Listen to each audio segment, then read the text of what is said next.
264 footage from the DSLRs, and there was not enough hours in the day to transcode everything.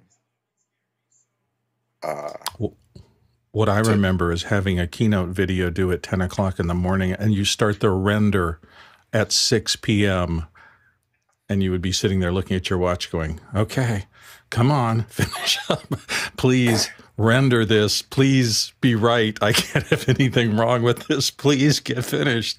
And then screaming in a car across town to slap it on there and show it in front of a 400, 500 people in an audience.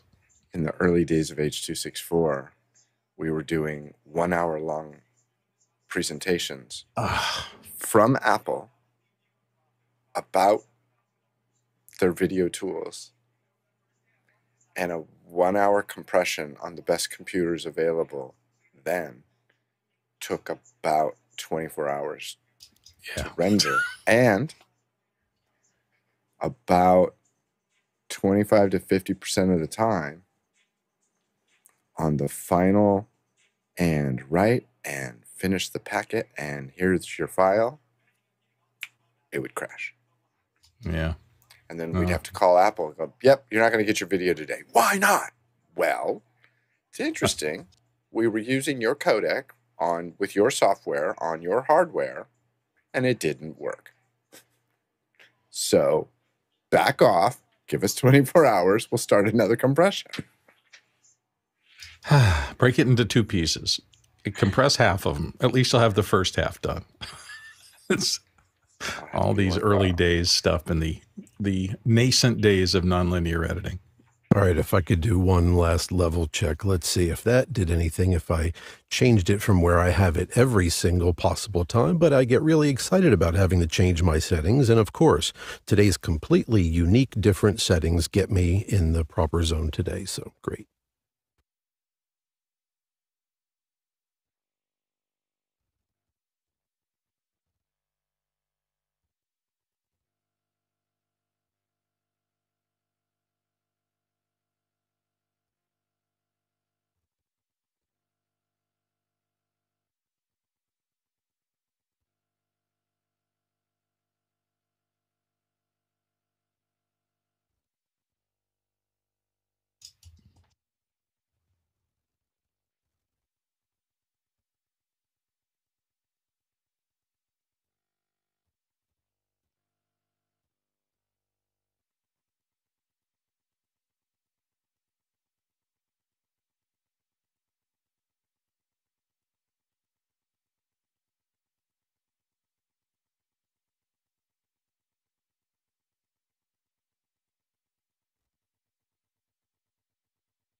Hi, everyone. Welcome to Office Hours. If you're watching on YouTube, you can find out more about what we do at officehours.global. Our first hour is general discussion about digital media production. And our second hour is usually something we want to spend a little bit more time on. Today, we're going to talk about the digital audio basics. Jeff Francis is going to lead a discussion. We've got a lot of experts here around audio, about sampling, quantization, dithering, A to D conversions, and more. If you've got questions about basics, around audio, go ahead and throw those into Makana. And if you have just general questions about audio, this is just such a great hour when we talk about, we have something specific we're talking in the second hour, but you've got a lot of audio experts in the panel today. So definitely throw those questions in the first hour as well. And we'll get to them as fast as we can. Bill, what do we got? Our first question this morning comes from Jonas Dottel in Stuttgart, Germany. What remote productions and scenarios are people most interested to see or have talked about on our Friday show from Cinegear? Go ahead, Jeff. So remote production, Richard Lavery, love to see what he's been doing and changes he's made to his theater there. That'd be the first one that came to mind. Yeah, go ahead, Bill. I'm interested in just finding out how everything that we're trying to do works out. I mean, this is the first time that I've been investigating doing a kind of a live iPhone broadcast out of some place. And, you know, it's interesting to me. I'm thinking about having 3 different hats while I'm on site at Cinegear. Part of it I want to do traditionally and capture some B-roll. So I'm going around in kind of electronic field production mode just to grab some stuff. And we're not really talking about Cinegear as much as just talking about general remote production. You know, like, okay. So this won't be a Cinegear. We will talk about Cinegear, how we did it. But on this one, you know, really Jonas and others are going to jump on and talk about, you know, the different types of remote production that can be done. You know, I think that, you know, tunneling is something that I'm really interested in, and how instances are set up in the cloud, I think is something that I know I'm interested in, to see, you know, how that process works. And then just, you know, I think talking through comms with the folks on the ground, you know, what parts make the most sense in the cloud versus what parts make the most sense on the, you know, on the ground. And so, you know, those are the kind of things that I think will be really interesting, and just, you know, what that process actually looks like. I know that we were in a meeting yesterday. I think, you know, there's been a lot of production going on remotely, and it's kind of an amazing thing to hear. Like, I'd love to have some general examples of some of the stuff that Jonas and some of the other folks, Richard and others, have been doing. If they can give us some examples of, like, this is what we're doing right now, I think it's just a great state of the union kind of thing of, this is where remote production is today. Let's go to the next question. Next one comes from Andre Dole in Berlin. I need to buy a laptop for use with OBS. Simple UVC camera in via Atem, streaming to YouTube. Recommendations and what specs he is interested in, should he pay attention to? Go ahead, Courtney. I just got a laptop last year. Well, actually, it was this year. And I got an MSI, and I'm pretty happy with it. They have one, the new ones are like this, this is a Crosshair 16-inch for about $1,700 at Best Buy. It's an entry-level gaming laptop. It comes with a 13th generation Intel i7 and an NVIDIA GPU, 4070 GPU, which is kind of their entry-level GeForce RTX GPU, which is certainly good enough for OBS, would do quite well with that. It's a decent price, has plenty of memory. 16 gigabytes of memory should be enough for you, and terabyte of SSD and NVMe. That should work quite nicely. Go, Jeffrey. This sounds like it's just basically a gateway from the Atem to YouTube. And in that case, you don't have to go hog wild, but it's always better to do the buy once, cry once method on this. MSI is a great gaming laptop. I always look at the gaming laptops. Asus has the Republics of gaming laptops, which are great. Having a extra a discrete card inside there for video is always better, especially if you're doing 1080, 60 or better on your live streams to YouTube. OBS is getting better on Macs, so you could go the route of a MacBook, but I'm still would be more comfortable suggesting any type of PC for OBS right now. And yeah, I think you should get 32 gigabytes of RAM inside that system, because especially if you decide, hey, we're gonna bump all this up and go 4K eventually, then that laptop will still have some validity to it. Next question. Next one comes to us from Andy Kokendorfer in Viera, Florida. I did a live streaming Discord watch party yesterday with Consumer Reports. What does the panel think of streaming into Discord? And he's got a link there. Go ahead, Jeffrey.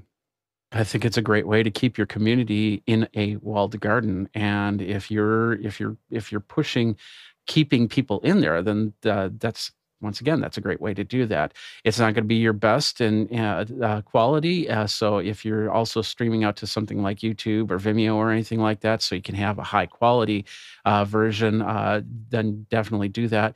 It's also a great way to bring people into the conversation if you need them to.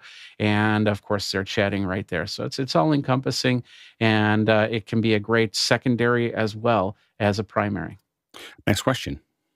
TJ Asher in Minneapolis, Minnesota. I've been skeptical about Apple actually releasing any type of VR virtual reality product until now. Apple sent an email with the title Code New Worlds. New Worlds?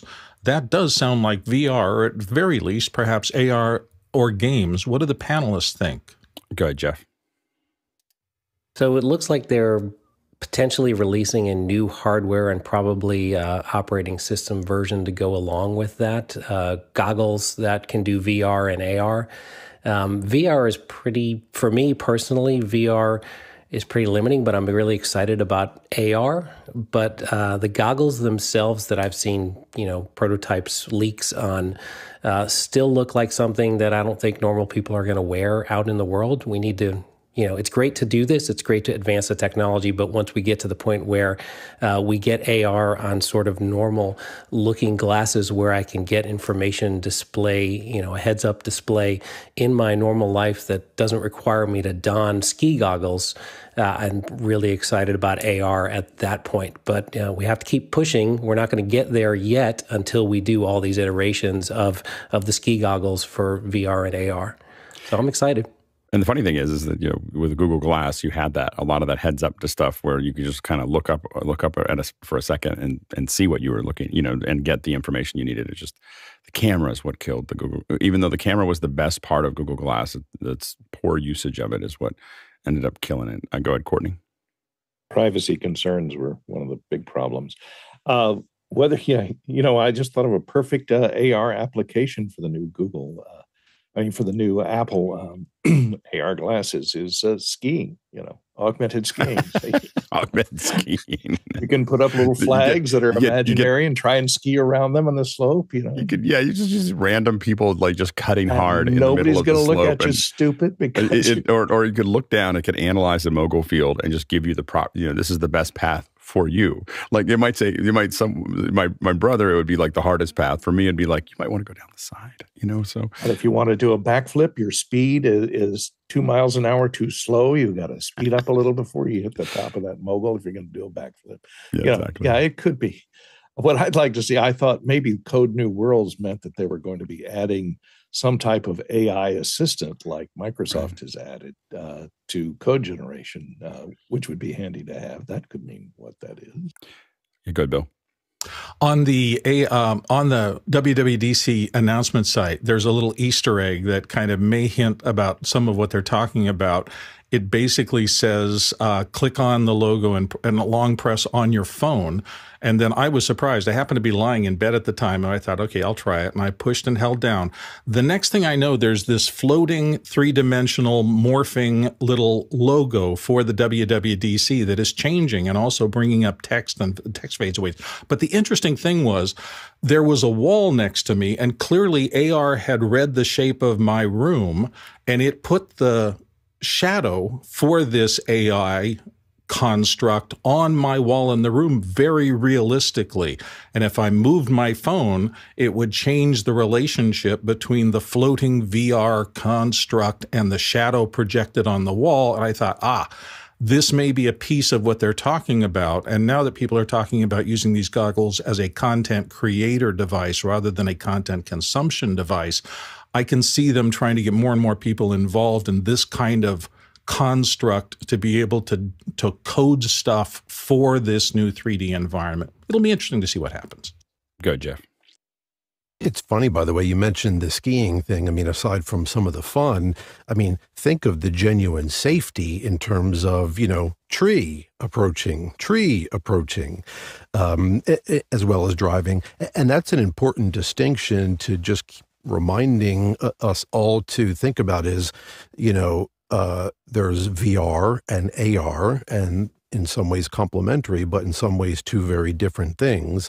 And boy, I mean, I can't wait until someday there's true, genuine, look like regular glasses, which I wear anyhow, and they are fully AR. In terms of coding, your question is funny. You're skeptical. Are you skeptical about whether or not they will release this or that they should release this? It's likely something will happen, but coding can also be just new features and abilities for coding it. For some time now, we've been able to test that AR experience with the phones, and it could be more of that, or it could be, the real thing that we finally start to see. Good, Bill. I just don't ever want to hear tree approaching, now summoning medevac. Your Apple Watch does that. I just want to see Apple like throw the serious money down and get the voice to be Paul Bettany.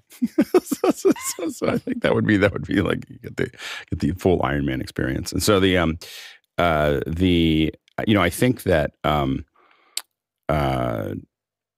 that I think it's going to be really interesting to see. Obviously we're going to be watching it as a second ear experience on Monday. So a lot of us will get to watch it and talk about it and have discussions about what we think is going to happen here. I think that it's going to be pretty interesting. I do think that there's going to be probably some things where you can create a lot of new worlds without any code. So some kind of low code solution for average folks to throw things together. I think that that's part of the experimentation that will most likely happen. There's some rumors about that. I do think that the AR, whatever they end up calling that environment, will be really interesting. The collision detection, which is some of what Bill was talking about, is being able to build a rough model, and they've shown that already.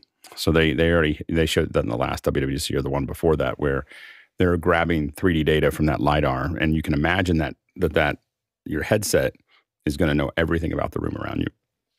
As you play, it's going to be able to build up a lot of stuff. So when we think about AR, it may not be heads-up displays as much as being able to do things and play games. Imagine, we were talking about on a Mac break yesterday, imagine being able to do laser tag in your house, but you could actually hide behind things in your house, from each other, because you could use those things. It's not a CG thing. It's something that you could interact with the real world, in that environment. And so I think that that's going to be a really interesting possibility. I do think that, I think that what we have, I don't know if we have to see it, but I think the hill is steeper or less steep at certain specs.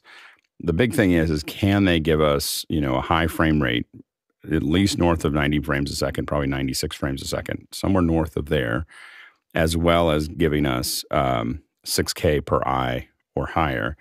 I think if they can do that, then we end up in a pretty interesting space as far as what it looks like. I can tell you that looks and feels completely different than everything else that anybody's put on their head up until now. And so that will change a lot of calculations pretty quickly. And it's hard to explain if you haven't seen it, but it just definitely feels different. And so I think that that's what they have to get to. If they don't get there, it's not that the hill is impenetrable, but it's much steeper as far as getting adoption. But I do think that as consumers, we're not going to see a headset probably until 2025, maybe end of 2024. These are going to be developer headsets, and they're going to be designed for developers to understand what they're actually working inside of and allow them to build the content for everyone. Now, they'll be probably available. If you pay the $100 to be a developer, you can probably get one, and so it'll be $3,000 or $3,100 or $2,500 or whatever that is, and they'll sell as many as they can make. You know, like they'll, you know, I don't think they can make them that fast, but I think that they'll sell all the ones that they can make. I'm guessing anywhere from 500,000 to a couple million a year. Next, Courtney. Yeah, it may usher in a whole new wave of Pokemon Go. Instead of swiping, you're going to use your hand to do this gesture. Go, Jeff. And we should keep in mind they have, you know, some of that technology of identifying things from the short stint or however long it really was where they were working on self-driving car tech. Well, not only that, I mean, if you open up Notes, if you open up a picture in Notes, it'll actually identify the plant for you. It's like you know, there's picture this, which is what I have, and I use to try to figure out what plants I'm looking at when I'm hiking. But it's built into the Notes app as well, and so they've been doing a lot of ID. It's made it easier because we have iPhoto or photos constantly churning through our photos and figuring things out. It makes that calculation easier. Next question. Alexander Knight in Vancouver, British Columbia. I was watching the Shuttlepod show on YouTube and noticed when they cut to camera wide, sometimes you can visibly see the frame rate slow down. Looks like a Sony mirrorless camera. Could this be an overheating issue? It could be. It's probably unlikely. What that sounds like is it's a shift. My question for you will be: is it something that stays slow as a low frame rate, or does it just slow down for a second and then catch back up again? If it's slowing down all the time, that's an odd behavior, and that might be a setting issue. I have a hard time. Usually, when the cameras overheat, they tend to just turn off. But what does happen is you might see a frame rate where it's going like this. Anyway, sorry. Let's turn that off for a second. You might see a frame rate where it's going along and then it drops down and then comes back up again. In fact, you saw that in Netflix a lot for a while, where it would lose frame rate when it cut to a wide shot. Netflix has kind of moved to just having rough, dark areas. Just everything kind of swims in Netflix now, but that transition's gone. So the transition was, if you went from a close up to a wide shot, you would see frame loss right in that transition, and that has to do with oftentimes the B frames and P frames within between it. So there's no other keyframe that's there. It switches over, and it makes it a smaller file to not do that, to not like keyframes every single time the scene changes, but sometimes you pay the price in frame rate. So I think that it could be something that the encoder is doing, because YouTube won't do that on its own. It would have to be the encoder sending that information to YouTube that way. But I think it's unlikely that it's the Sony camera. Next question. Jeff Cohen in Miami Beach, Florida. Is this new? YouTube's Creators channel yesterday talked about the new ability to live stream 5.1 surround sound audio on YouTube, and he's got a link there. Go ahead, Jeff. Yeah, so I'll find out obviously very quickly if this is new or not. We've obviously had the ability to upload video content with 5.1. If this is new, or I guess even if it's not, I'm also curious about if there's been any more work on the back end in terms of how will we eventually deal with that, the super source, making sure people's picture in super source would align with their spatial positioning and the audio and some of the fun things we can do there. Yeah, go ahead, Jeffrey.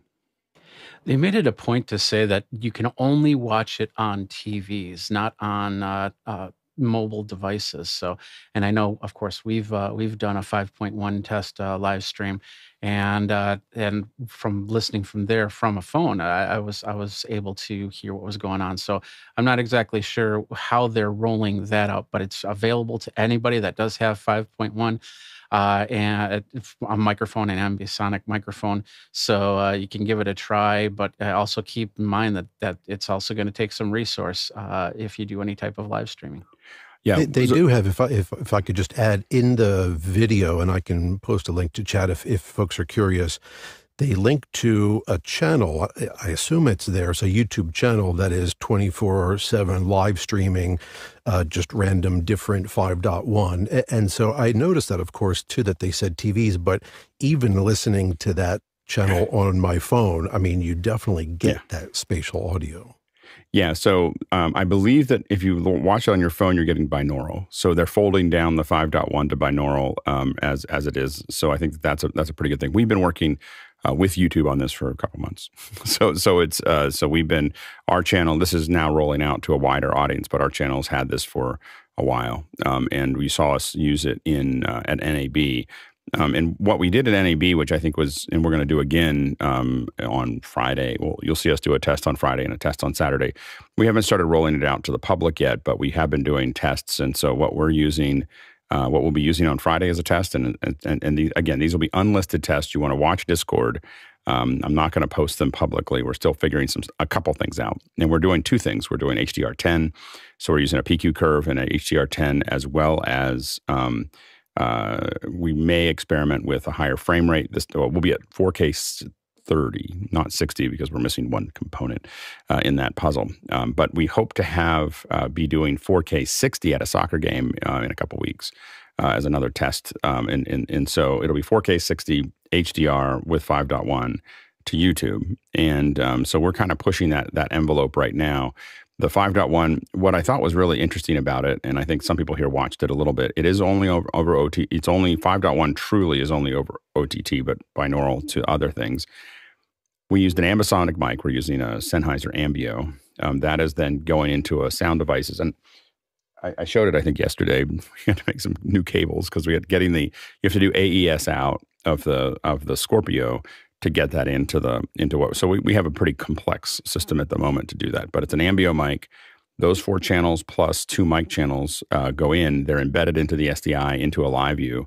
That's then passed back out to us. And then the interesting thing there is that then that comes back so you've got 4 ambisonic inputs as well as the 2 mics. The 2 mics get put in the center channel. And the ambisonic is then, I think Mickey talked about, or Mickey showed some of these things, maybe, I think it was last week or the week before, but the ambisonic mic is reformed back into the 5.1. And then basically what's cool about that is that we have the environment. So we have you feeling like you're in the space, but the mics are coming down the center channel and you have separate control over them. So we can decide how much ambient you get. So they're using SM58s with electrodes on them. They're right down the center. There's not we can control that. So that you get the airy feeling. And I went back and I looked at it. I don't think I've ever seen coverage that felt that way, because normally what happens is you're trying to get all the environment, or you're trying to get rid of all the environment. Here we're having the environment there and able to kind of attenuate it as needed. And so we'll be doing more of that on Friday and again on Saturday. So watch Discord. You'll see some of the unlisted streams but they'll be posted in Discord so that you can watch them. If you've got a box or if you've got a home system that can do 5.1, or even if headsets, just let us know how it sounds and looks. But you should see it we believe it'll be successful at 4K. 30 frames a second, HDR 5.1. So we're slowly moving that down the path. I expect by the fall, we expect to do it in a more public way. So we're just slowly moving that forward as we get closer to that. Next question. Next one comes from Douglas Carmichael, and Douglas says, I read that AM radio stations are typically processed more aggressively than FM, and that adds, quote, urgency to the audio and energy to the experience. What specific processing creates that sound and or field? Go ahead, Marty. Well, the need for processing differently in AM and FM is really due to how the audio is modulated onto the carrier wave. And so FM modulates the actual frequency of the carrier wave, and AM modulates the amplitude or the volume level of the frequency. And AM radio is just inherently more noisy because of that, and they process that audio to maximize the signal level over the noise of the radio spectrum. And any audio in radio is designed to maximize the energy, to add that urgency to it. But because FM is so much quieter, there's more dynamic range, and there's also a wider audio frequency band, right? You can get deeper lows and higher highs. They're cleaner, they're crisper. That's why AM radio has fallen sort of out of fashion. More people are listening to FM than AM because of its noise and limited frequency range. Reading recently that several automotive manufacturers are discontinuing AM radios in their cars these days, which is giving AM radio, making them worried. Go, Bill.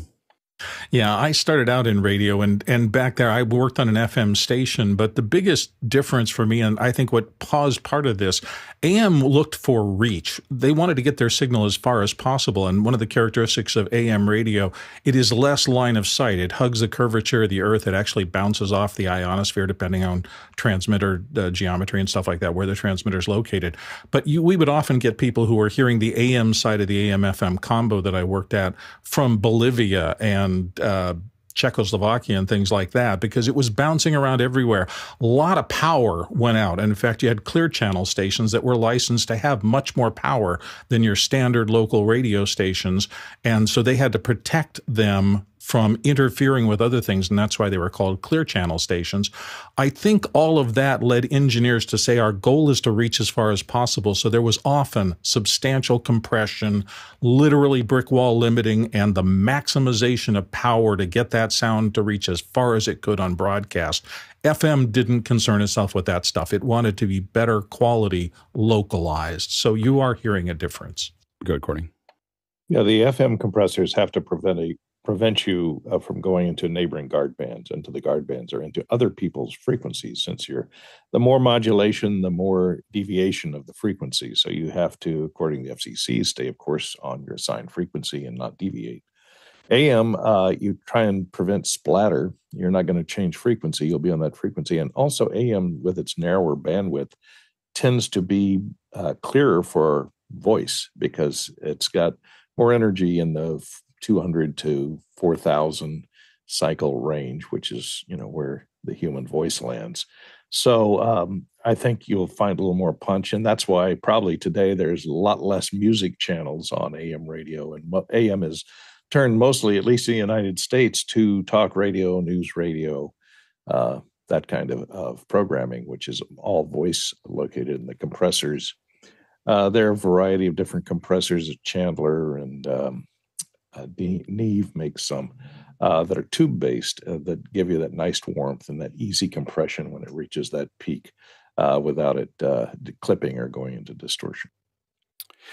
Yeah. And one of the things that I think is going to be interesting is to see how the AM radio stations work, because licensing is really important. And having that radio license, regardless of how many people are listening on AM, can be very powerful if you're streaming. A lot of the rules around streaming are sometimes more restrictive, but also some of the licensing for music and other things is less restrictive and less expensive. So it's going to be interesting to see how people use that those AM stations when they start to worry less about who's listening on the frequencies and more about what's actually streaming. Quick reminder that you can ask questions anytime during the hour. So go ahead and throw those questions in. If you've got general questions, throw them into the first hour, a general discussion. You can tag those. Second hour is about basics, audio basics. So if you've got questions about that, go ahead and throw those in right now. And make sure to vote on those questions. I get up every morning, and the first thing I do, not maybe not the first thing I do, but almost the first thing I do while I'm making coffee and doing other things, is I go through and I vote on all of these, so I know which ones I've already seen as they go through it. It's really good to vote on the questions because it really gives us a sense of what you think is important as producers and listeners. So go ahead and throw that. Make sure to vote on the questions that you have in front of you. Let's go to the next question, Bill. Gus Libby in Satellite Beach, Florida. Any plan to review Audio Hijack's new machine learning filters with an eye towards reducing the hardware needed for a minimum sound studio? Yeah, I'm really interested in the denoise specifically. So Audio Hijack has a 4.2, I think, is the new update. We talked about it a little bit on Mac Break yesterday, and it looks really good. The big thing is always, I think that Audio Hijack's going to be able to start to take advantage of the M series chips. I think it already has, but I think it's going to be able to continue to expand those. And so I think we're going to see more and more there. What I want to do is do a head-to-head with audio hijack, and I won't be able to do it this week, but probably next week, and the noise assist from sound devices, and see like what are we seeing that is better or worse in audio hijack, giving them both the same signal and then doing that. So that's probably the head-to-head that I'm most interested in. And if it works, oh, that's really cool. To be able to have something, on the Mac that can do that. Of course, there are CRISPR is available, I think, on the Mac and the PC, and there's some other PC solutions as well that already do this, especially if they're using RTX boards. There are some NVIDIA-based noise reduction. I haven't found that the RTX-based ones. I don't believe they're as good as the sound devices from what I've heard. But hopefully we're going to see this expand. I think that noise reduction will be something that we'd kind of take for granted 5 years from now. But it's still a tricky business. Go ahead, Jeff.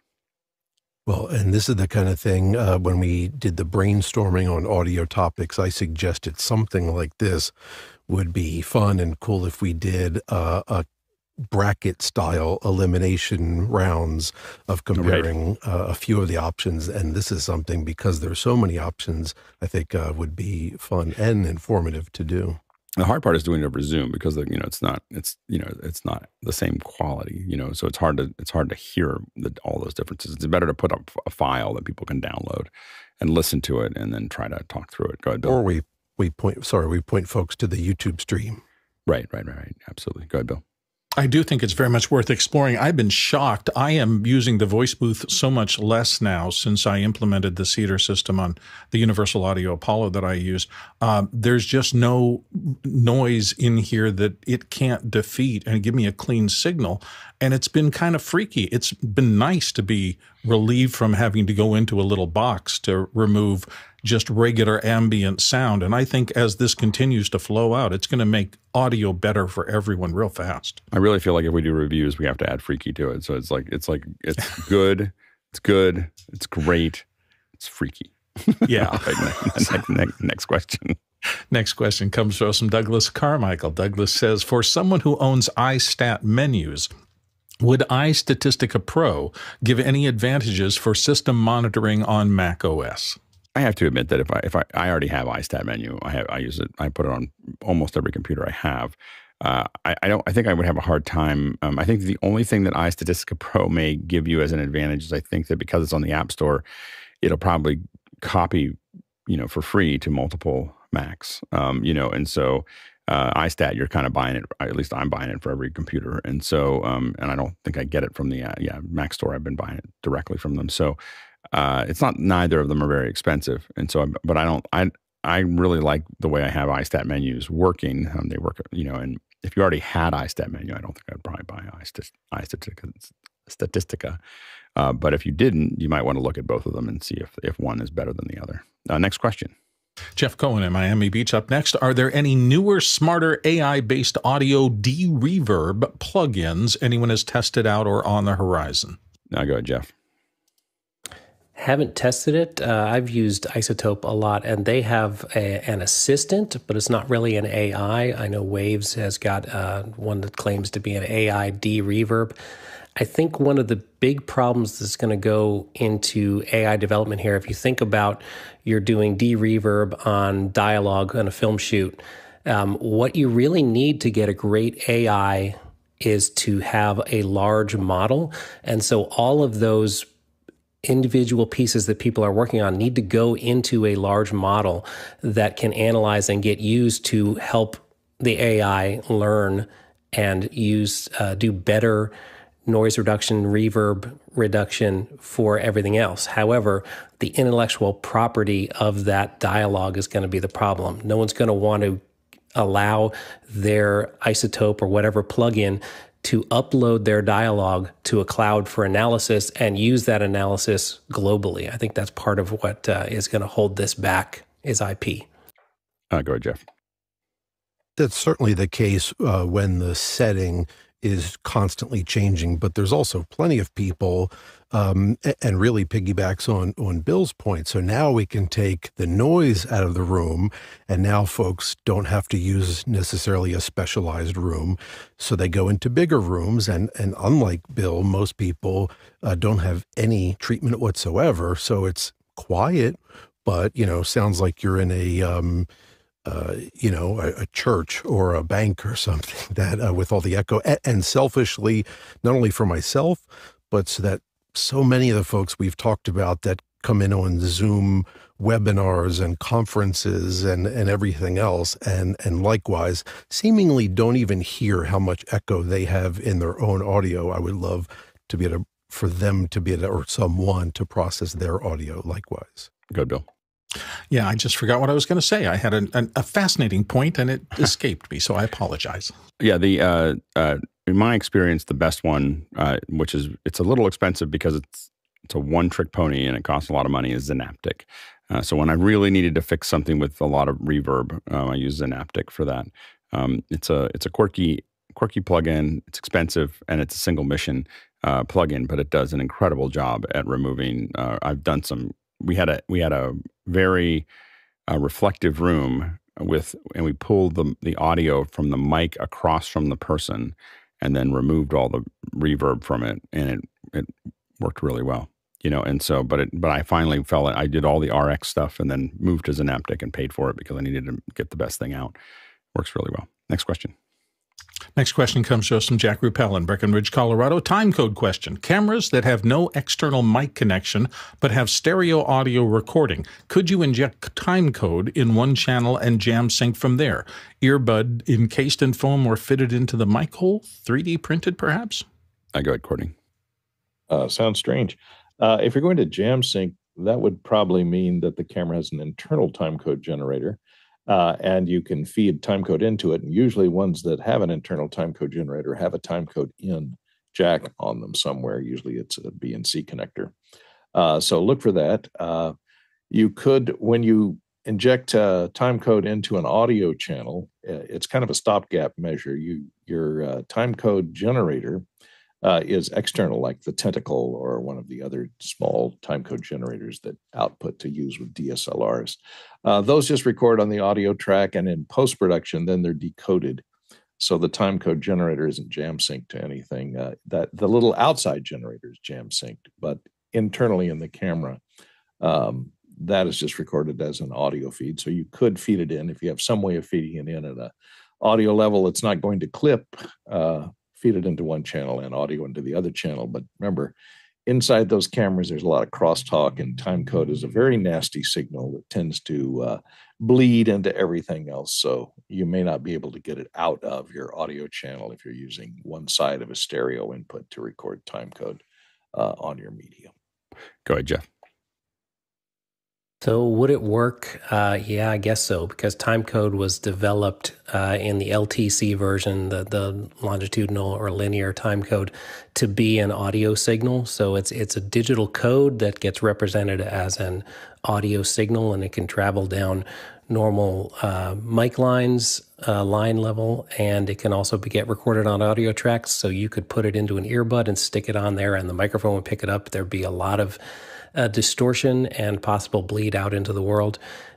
Much better to use a clap slate and get if you can get a digital clap slate where you have the code reading on there, and then at least you have the proper time code at the start, then you're just relying on the frame rate of the camera to stay in sync, which that's not going to be any different whether you actually put code onto the audio channel or not. Yeah, and back when we used a lot of cameras that didn't have that. We definitely, used, I have to admit that when we don't have timecode, I have found trying to insert timecode in an odd way is a little bit fiddly. And we just sync it with the audio. Like we just use the audio track that's there to resync it. And we find that to be almost as fast as doing it.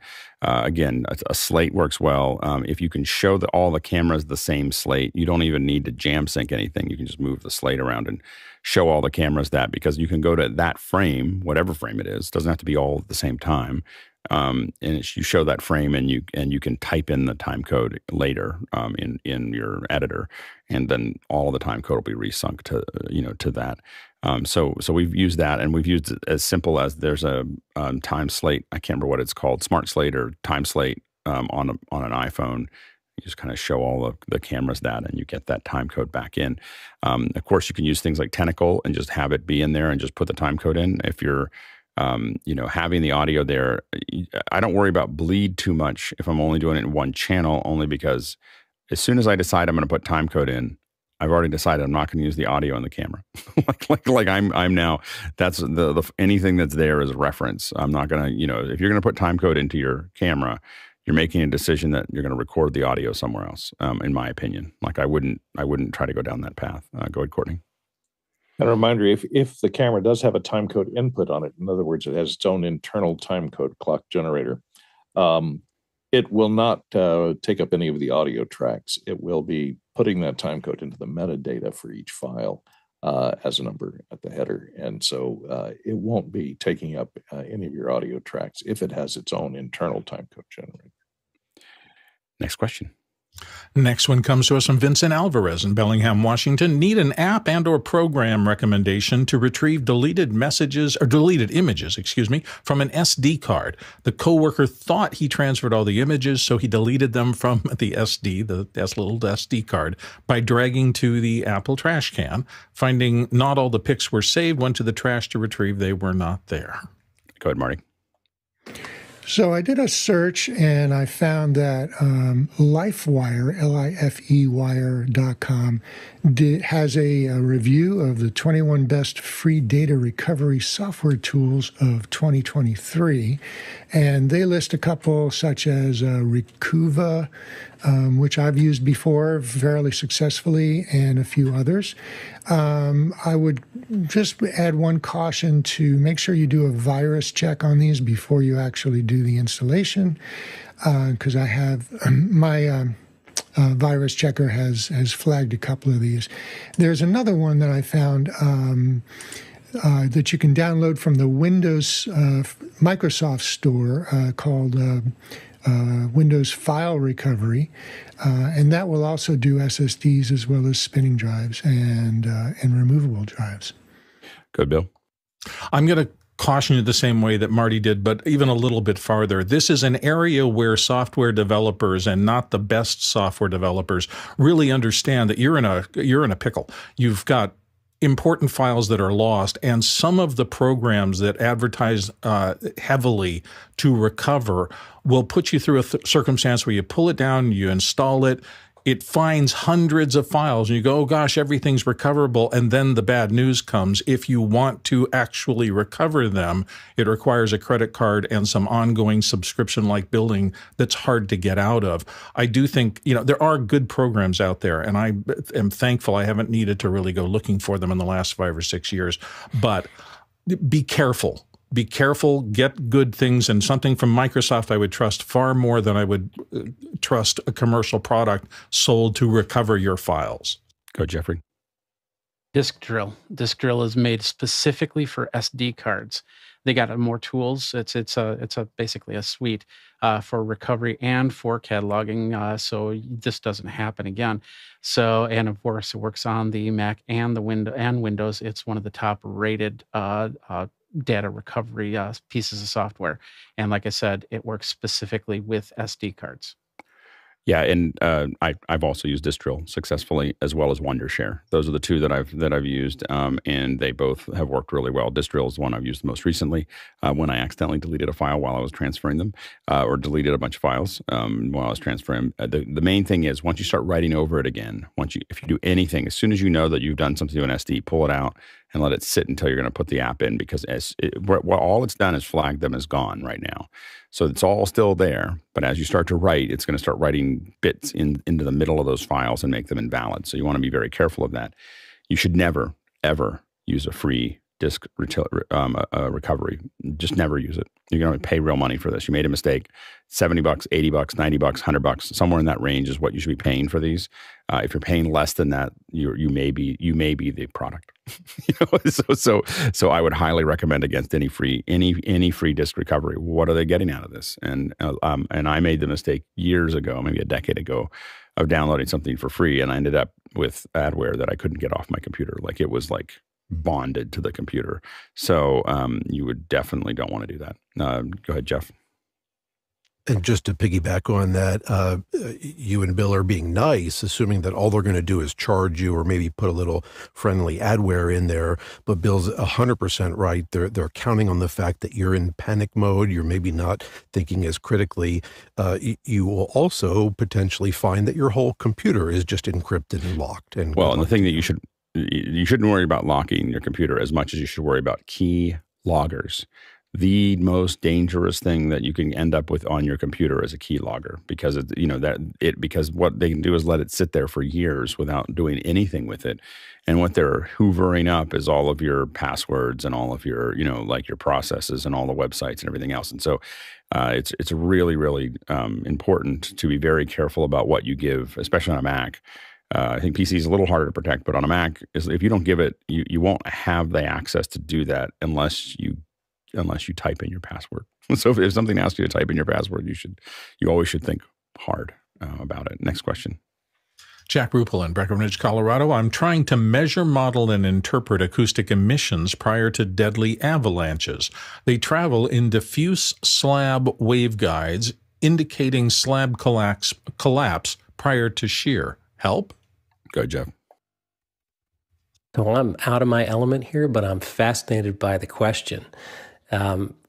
So if you're going to capture acoustic emissions, you need obviously a microphone. I would think you need a microphone that does extended frequency response, because you may have things that are infrasonic below our 20 hertz lowest frequency we can hear. So you're going to look at an omnidirectional measurement mic. I would probably go with something that does a high sample rate and a 32-bit recorder. So if you can do 96K 32-bit floating point to allow you to have a wide bandwidth, so you can actually get ultrasonic frequencies as well, and then put that into some kind of analysis program, smart, or so if you're just going to record it afterwards, you could look at that in something like Isotope, where you can see frequencies beyond what you can hear. I'm not sure exactly what a diffuse slab waveguide is. That something that is occurring naturally in the rock before the avalanche? Is there a waveguide where the sound is coming through, or is that something that's used for measurement? I don't know. Maybe Jack can come on and give us more information about this, because this sounds fascinating. Good, Courtney. Yeah, everything Jeff said. I'm not an expert either, but if you're looking for a mic, I'd say start with something like an Earthworks M50. It goes down to 3 hertz or 5 hertz, I think, is the bottom end on it. It's omnidirectional. It's designed, it's a sound measurement microphone. That might get you started. The problem is, I think if you're going to be taking these readings outdoors, since you're looking for avalanches, protecting it from wind, if you're using a microphone, is going to be quite problematic. So you're going to have to somehow limit low frequency sounds, wind noise from affecting the capsule without attenuating the low frequency. So that might be a little tricky. Other than that, maybe build it in a protected enclosure, and you could probably still hear those low frequency sounds. They'd be transmitted to the enclosure, bury it in the ground maybe, and put that 32-bit float recorder in there with it, then analyze the waveforms later. Good morning. So in measuring, depending on whether you have the ability to make contact with a rock, you might be looking for a measurement microphone with an extended low end. You might be looking for an accelerometer or a pressure sensing device. And you can find a couple of manufacturers are Graz Acoustics, GRAS. And they have a variety of different types of sensors and microphones. Another one is Piezoelectronics, PCB.com. And you can find a variety of different sensors there. And then you would want to have some sort of an interface to connect those sensors to your computer, or maybe a wireless transmitter of some sort, or a data logger on that's located close to the sensor, so that you can collect that data over time. Next question. Next one comes to us from Dan Huber in Erie, Pennsylvania. What iOS app do people use to measure a room's decibel level? Go ahead, Jeff.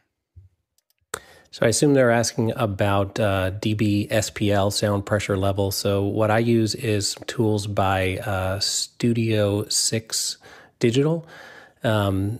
Mickey just put in the chat that there's a free app by NIOSH, which is National Institute of Occupational. I can't remember what the acronym is, but you can look for that. And if you have an Apple Watch, there is actually a measurement on there. The inexpensive one from Studio 6 Digital is SPL meter, and it looks like the old Radio Shack SPL meter.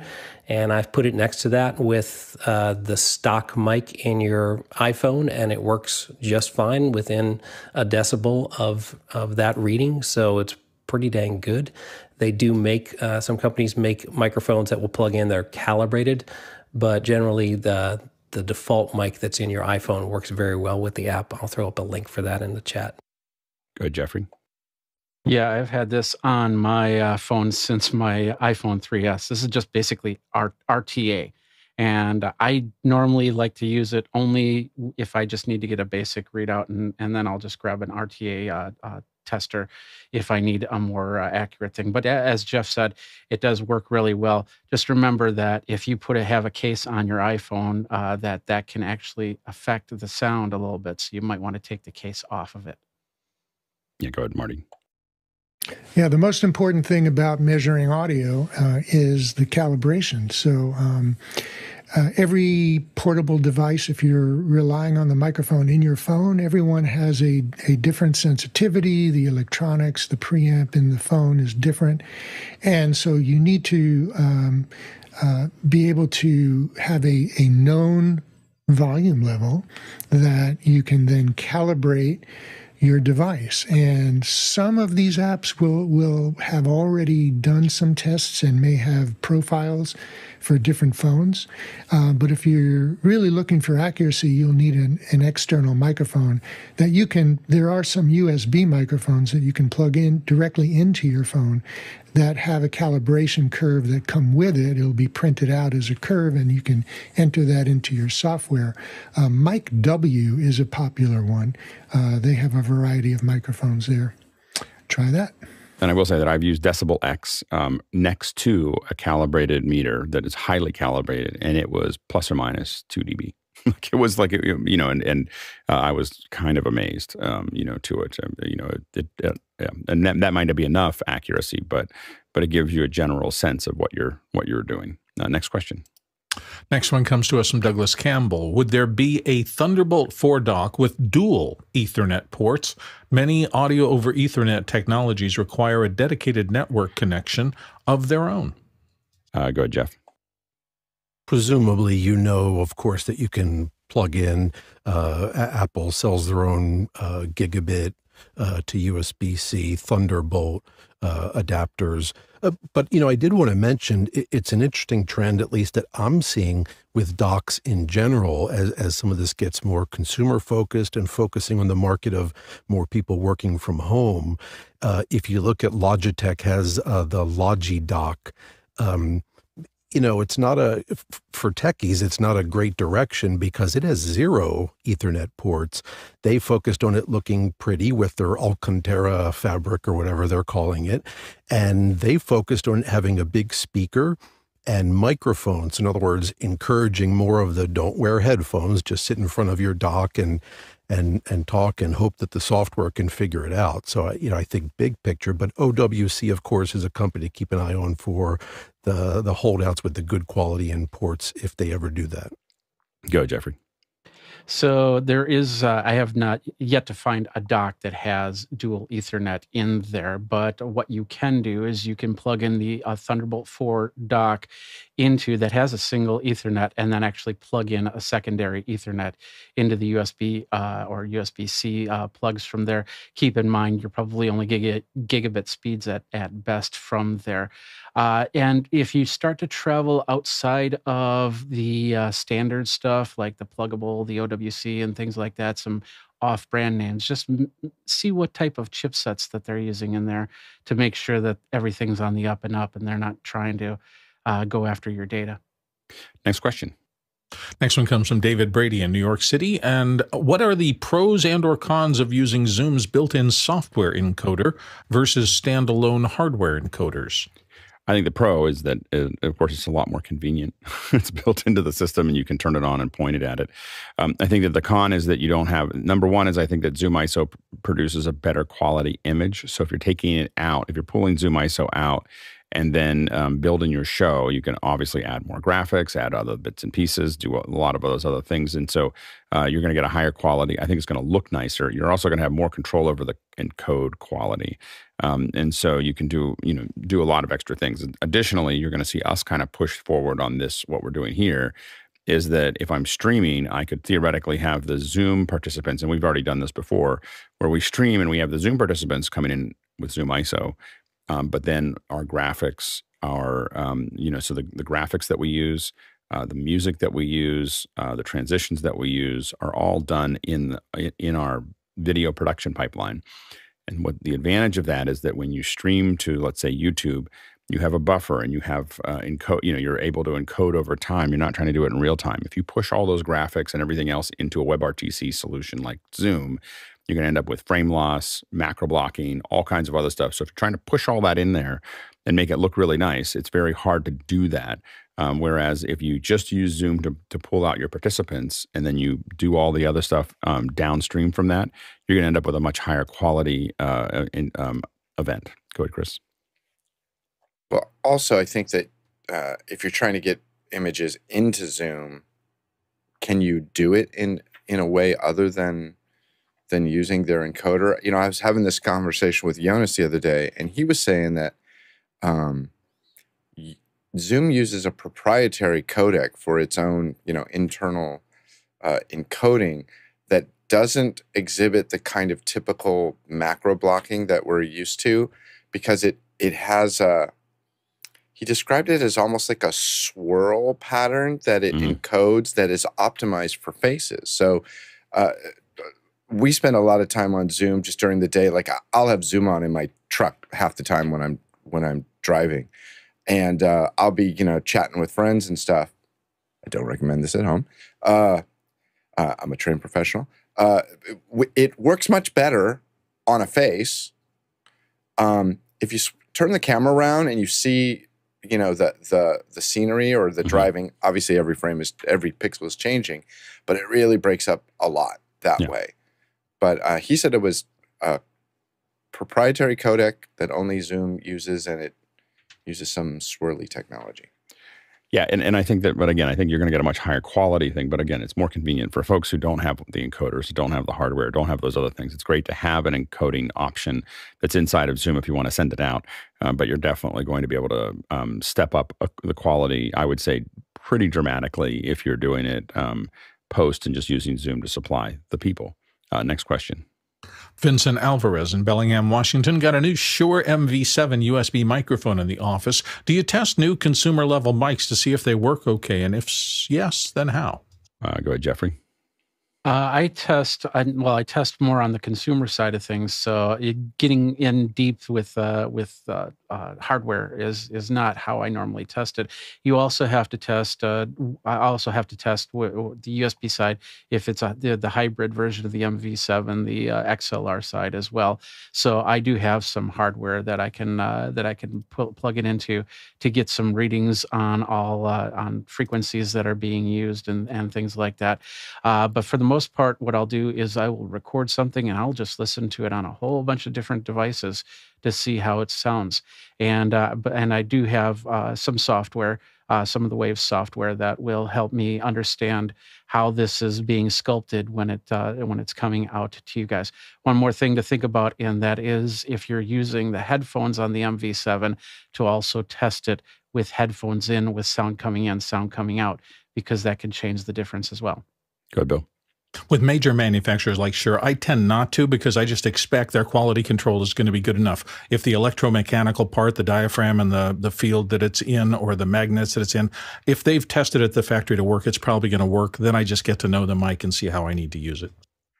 Yeah, I do it very scientifically. I plug 2 mics, usually the mic that I'm using right now, as well as another mic, into 2 inputs of the same mixer, and I listen to it. I switch back and forth. I turn one up, turn one down, and I talk into it and talk into them, and I listen to them, and I decide this one sounds better or worse than the one that I'm using.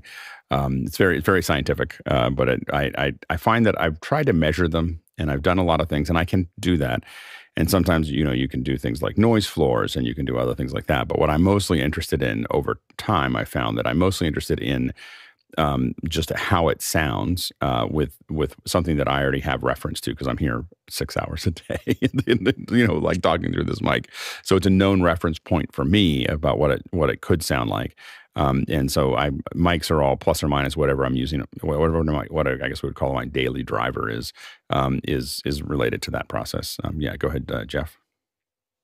I'll add one scientific thing to your very scientific test, which is, as you're doing those A/B testing, be very careful to match the level of the new mic to your current mic, because we as human beings, psychoacoustically, we prefer things that are louder. So if it's louder, we'll often prefer it. So always match level as best you can. Yeah, no, I absolutely do that, and I also say the same thing. When many people have heard me say it, there's 20 seconds of I can do it for longer than this, but there's the first 20 seconds of "We are glad that Ofan is so pleasant with us. His presidential pains we thank you for. And we have matched our rackets to these balls. We will, in France, by God's grace, play a set shall strike his father's crown into the hazard."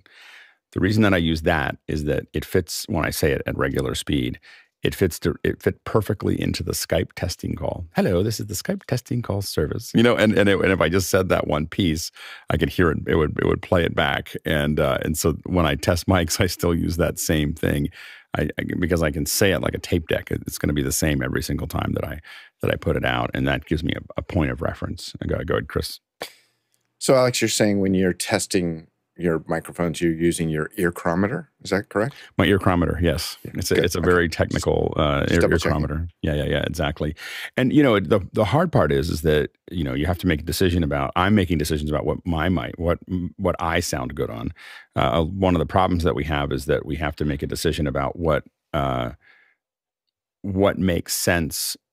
For everyone. Now, so far, we've decided that the MV7 makes sense. It's a series of compromises that are related to the fact that it's got a headphone jack. Has to have a headphone jack if it's going to be USB. Like there's some that just got released that didn't have they have a USB but no headphone jack, and I'm like, okay, well, how's that going to work?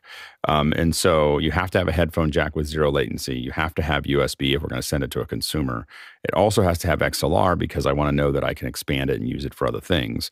And then typically, after that, we're looking for build quality and general audio sound. But those are the things that we do when we think about the generalized solution. And so far, we haven't found anything that we like better than an MV7 connected to cost as well. Go ahead, Marty. Yeah, so there are a lot of variables that we're trying to overlook for the benefit of simplicity, like, the headphones that you're using, what do they sound like, and how do they modify the sound of the microphone? And if you're trying to eliminate as many variables as possible, and you, like Alex was saying, you have a microphone that is sort of your baseline. If you go back to last Wednesday's show and you look at what Michael Curtis was showing us on for using an audio analysis software like Open Sound Meter, which is free software, you can actually talk into both microphones at once and look and see what the differences are in comparing the two on a graphical interface. So you can see what distortions are different, what frequency responses are different, the noise floors. You can look at a lot of, so if you're looking to get really technical about it, that's one way you can do it. Yeah, and one note to Marty's comment there, which is great, is that I don't use the headphones that I use for the show when I do that. So I actually I do listen to them just to see what they sound like here, but I have some Audio Technica 50Xs that I use for when I'm actually listening to things that I have to pay attention to. Go ahead, Jeff. And just devil's advocate about the headphone jack that you mentioned, Alex, and the low latency. For someone that is going to do this a lot and is used to hearing their own voice and knows what to do about it, yes, that's what they want and need. But quite frankly, the average person not only won't do that, but arguably maybe shouldn't, because again, for the first time, it can be very off-putting to hear yourself, and then you get focused on what you sound like and not the other folks. So for them, plugging their headphones into their computer and hearing the other side of the call and never knowing what they sound like is good for that group of people. Yeah, no, I agree. I just don't want to commit to that. So sometimes we have people do that, and sometimes we do that. I just don't want to commit to that's the only way they can hear them, that we can't do that. Because the real problem we have with folks with the microphones, and they put earmuffs on both ears or put something into both ears, they talk really loudly because they can't hear themselves, and then it sounds like they're yelling, or speaking up rather than just having a conversation. So that's why we try to give them back, even if it takes it. And usually when I'm sending mics out, I'm sending them to people who actually get interviewed all the time. They're used to hearing themselves. They're just used to having really bad audio. Like the broadcasters haven't told them how bad they sound when they're on air. And so we're fixing something that is just amazing that we're even having to send them a mic. They get interviewed all the time. They're super tight. This is for Michael Krasny's show, and they're very high profile, and just no one told them that they didn't sound good. All right, we're now switching subjects. I'm going to hand this off to Jeff to do the introduction here, but we're going to talk about digital audio basics and all the things that you may need to know. If you've got questions as Jeff starts to go through this and as the panel starts to discuss this, make sure to throw those questions into Makana, and I think we're going to have a good second hour. Go ahead, Jeff, take it away. Yeah, so let's talk digital audio. Put your questions in, anything that you may wonder about. But let's start right back at the very basics with getting a waveform to go from analog to digital. So we're talking about audio, and audio is a pressure wave changing versus time. We put it into microphones, it turns into electricity changing versus time. So if we think about analog is something that is continuous. Both continuous amplitude, a whole range of amplitudes, and continuous time. And if we think about digital, that is discrete, that we've divided up amplitude into individual slices, and we divided up time into individual time. So what is it, the process of making individual discrete time? That is the thing that we call sampling. So sampling is basically periodically grabbing the amplitude of the waveform. And how fast do we do that? Well, we do that at what is called the sampling rate. And what are some of our common sampling rates? We'll talk about the high frequency ones in a little bit.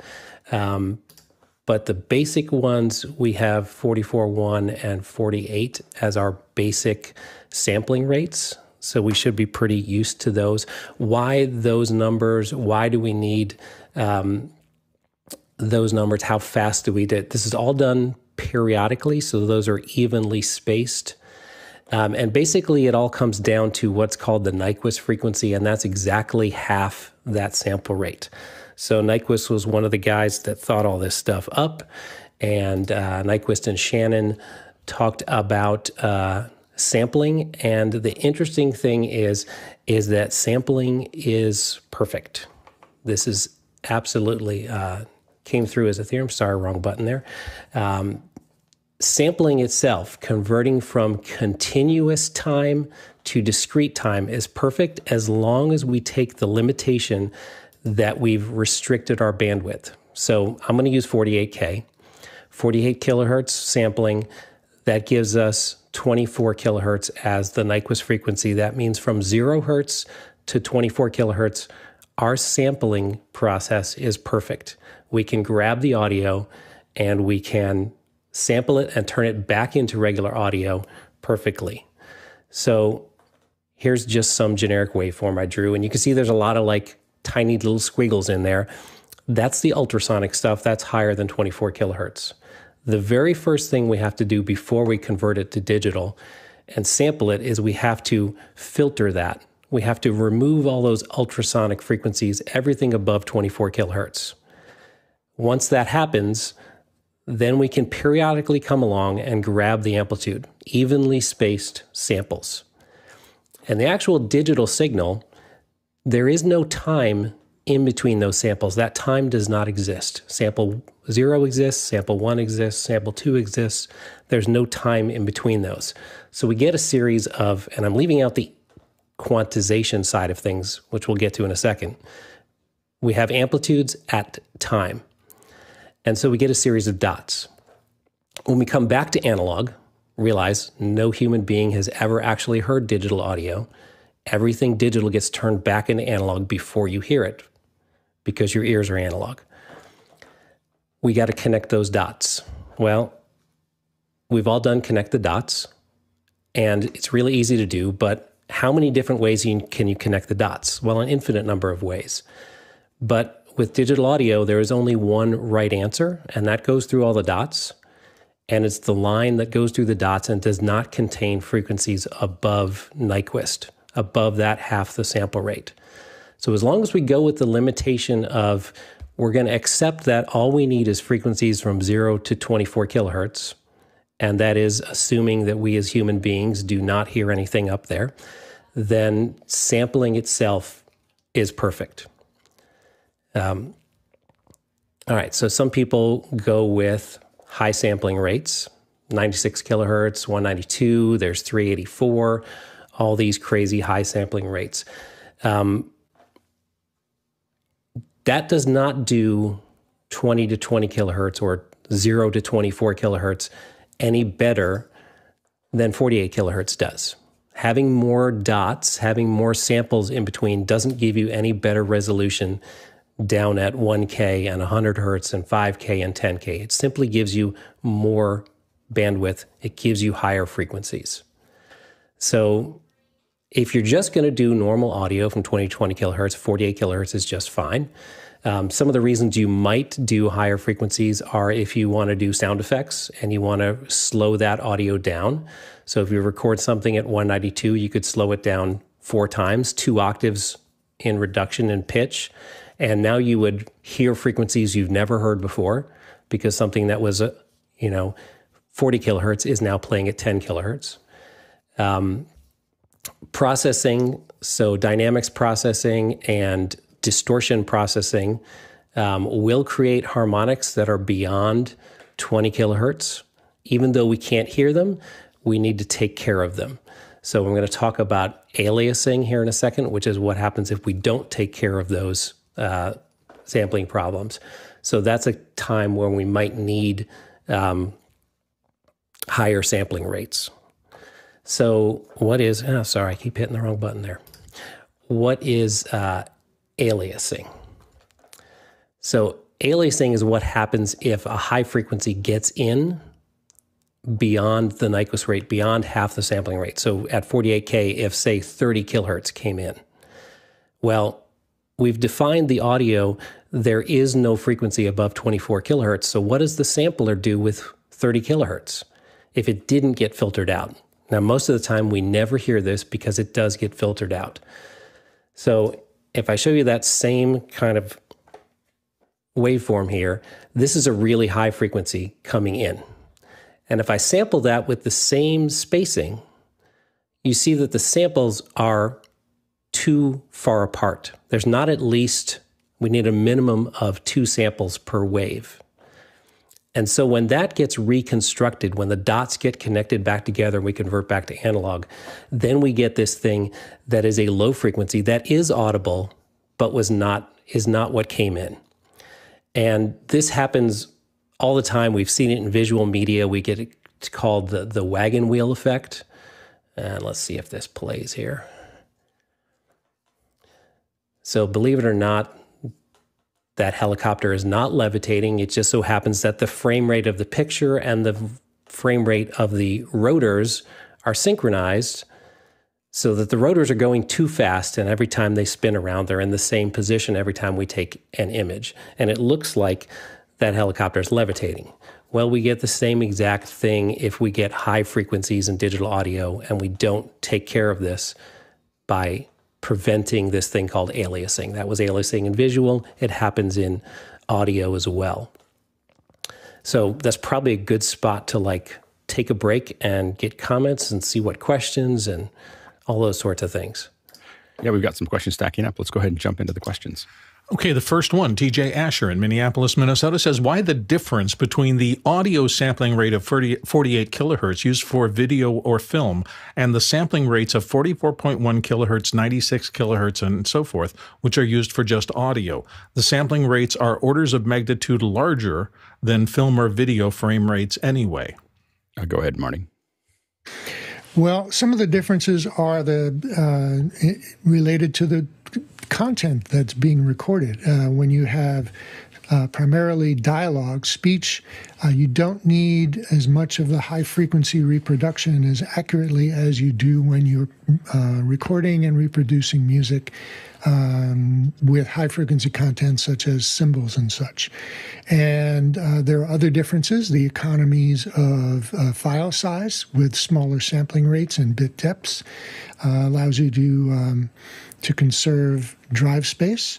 And it's interesting that just recently, Pro Tools Expert, popular website, just released the results of a study they did or a survey they did about sampling rates that people use either in professionally or in their non-professional capacities. And they let's see if I can show this here. So they broke the market up into three different types of work: music, both music and post, and just post, and which sampling rates were most popular. They combined 44.1 and 48 into one category because they were interested in the differences between low sampling rates and the very high sampling rates of 96, 88, 192, and 176. So 44.1 and 48 were by far the even though it's music, by far the most popular rates being used for music, and in post was even more popular. And for those people who are doing both post and music, the distribution of popular sampling rates was a little bit different, and they had one category that was for rates that they didn't account for here. So there are a number of reasons why they use different sampling rates, mostly related to the content and file sizes. Go ahead, Bill. Yeah, the other thing that you have to think, there's a cadence involved in video and or film, and there's a cadence involved in audio, and they are wildly different cadences. In film or video, you're typically at 24 frames per second or 30 frames per second. In audio, you're at sample rates of 48,000 or 44.1 thousand samples per second. So you've got this thing going along when you're editing video or any kind of film that says, you are only allowed to cut, make edits, or mess with things on frame boundaries, or the whole system falls apart. So it's locked. You're locked at 24 frames, or you're locked at 30 frames. Now you bring in an audio system on top of that where you can literally get down to the sample rate and remove content or something like that, but that throws the cadences off entirely unless there's a lot of math behind the scenes keeping things in order. So typically, we focus on the video. When you're working in video, you get that all right, and the audio has to be conformed to make sure that it has consistency in output against the video. Go, Jeff. So film and video frame rates, 24, 25, 29.97, those kind of things are based on being fast enough to make individual still pictures look like moving pictures. That's movies. And what the audio equivalent of that is kind of our lowest audible frequency. That's 20 hertz. If you repeat sort of a a roll on a snare drum slower than that, you can hear individual notes. But if you begin to go very fast and you go more than 20 times a second, it's going to begin to take on a pitch, because human perception, if things are slower, spaced apart, we see them or hear them as individual events. And if they come fast, we begin to put them together as a continuous motion. So the frame rate of video is down kind of with like the fundamental, the lowest frequency of human hearing, sort of around 20 hertz. You see that they're both sort of 20 times a second number. If we get film going 24 frames per second, we get audio going 20 times a second, we see continuous, or we hear continuous events. The sampling rate of audio is about the highest frequency that the system can store. And it's really simple math. Take the sample rate, divide it in half. That's the highest frequency that that system can store, process anything. The other frequencies cannot be there. So the question becomes, is 44.1 enough? Is 48 kilohertz enough? Well, it's certainly enough if you consider that human hearing goes up to 20 kilohertz. And I don't know if you've listened to test tones anytime, but 20 kilohertz is really high, and a lot of people can't hear that, and they're fabulous audio producers, music producers, musicians, video producers. Having 20 kilohertz doesn't really matter. So 44.1 is enough. Why do people use 96? Sometimes in processing, a lot of times we add distortion, or we do mix bus processing and dynamics. Dynamics will create harmonics that are beyond that 24 kilohertz limit of 48K. So when we do that processing, it's great to do that processing at a higher, faster rate. You can either work on your entire project at 96 kilohertz, and then it will handle those harmonics, or you can use an upsampling plugin that takes 48K audio, upsamples it to 96 kilohertz or even higher, does the dynamics processing, removes the harmonics that human beings can't hear anyways, and then reduces it back to 48 kilohertz. We don't need to hear those harmonics. We just need to make sure they don't show up in the audible range. Go ahead, Courtney. Yeah, and one of the reasons that, digital audio came about before digital video did. And so when they came up with the sample rate for audio, they came up with 44.1, which is the sample rate they settled on, the industry settled on, because of the Nyquist feature rule. And when they came up with, Sony came up with the first digital video recorders, they decided to sample audio at 48 kilohertz. And then they determined when they were going to try and do 24 frame video to give it that look of film, 24 frames per second, they tried to make it compatible with the television standard, NTSC television standard, which was 2997, which is a non-integer rate. So they ended up at 23.98 frames per second in digital video for high def. And but they stayed at 48 kilohertz for the sample rate for audio, and that created a lot of problems for synchronization, since they had to pull down audio from 24 frames per second shot on the set to 23.976, which is used for digital encoding. So there's been this problem between the two. They've stayed at 48, even though there's a discrepancy between the two. There were schools of thought at Sony to mandate it that everyone record at 47.956, which eventually we threw out the window because all the tape machines recorded at an even 48 kilohertz. Didn't have anything necessarily to do with the audio quality at all of the sample rate. It was just for numerical, ease of calculation to use integer numbers versus non-integer numbers. Go, Jeff. So somewhere in the system, and sometimes more than once, we need to take out everything above that half the sample rate, that Nyquist frequency, all that ultrasonic stuff. So if you start with 48 kilohertz audio and you're going to work completely in 48 kilohertz, you need a low-pass filter to remove things from 24 kilohertz on up to infinity. This has been a difficult problem, and this is why early digital audio sounded bad, because that's a really hard filter to make in the analog domain.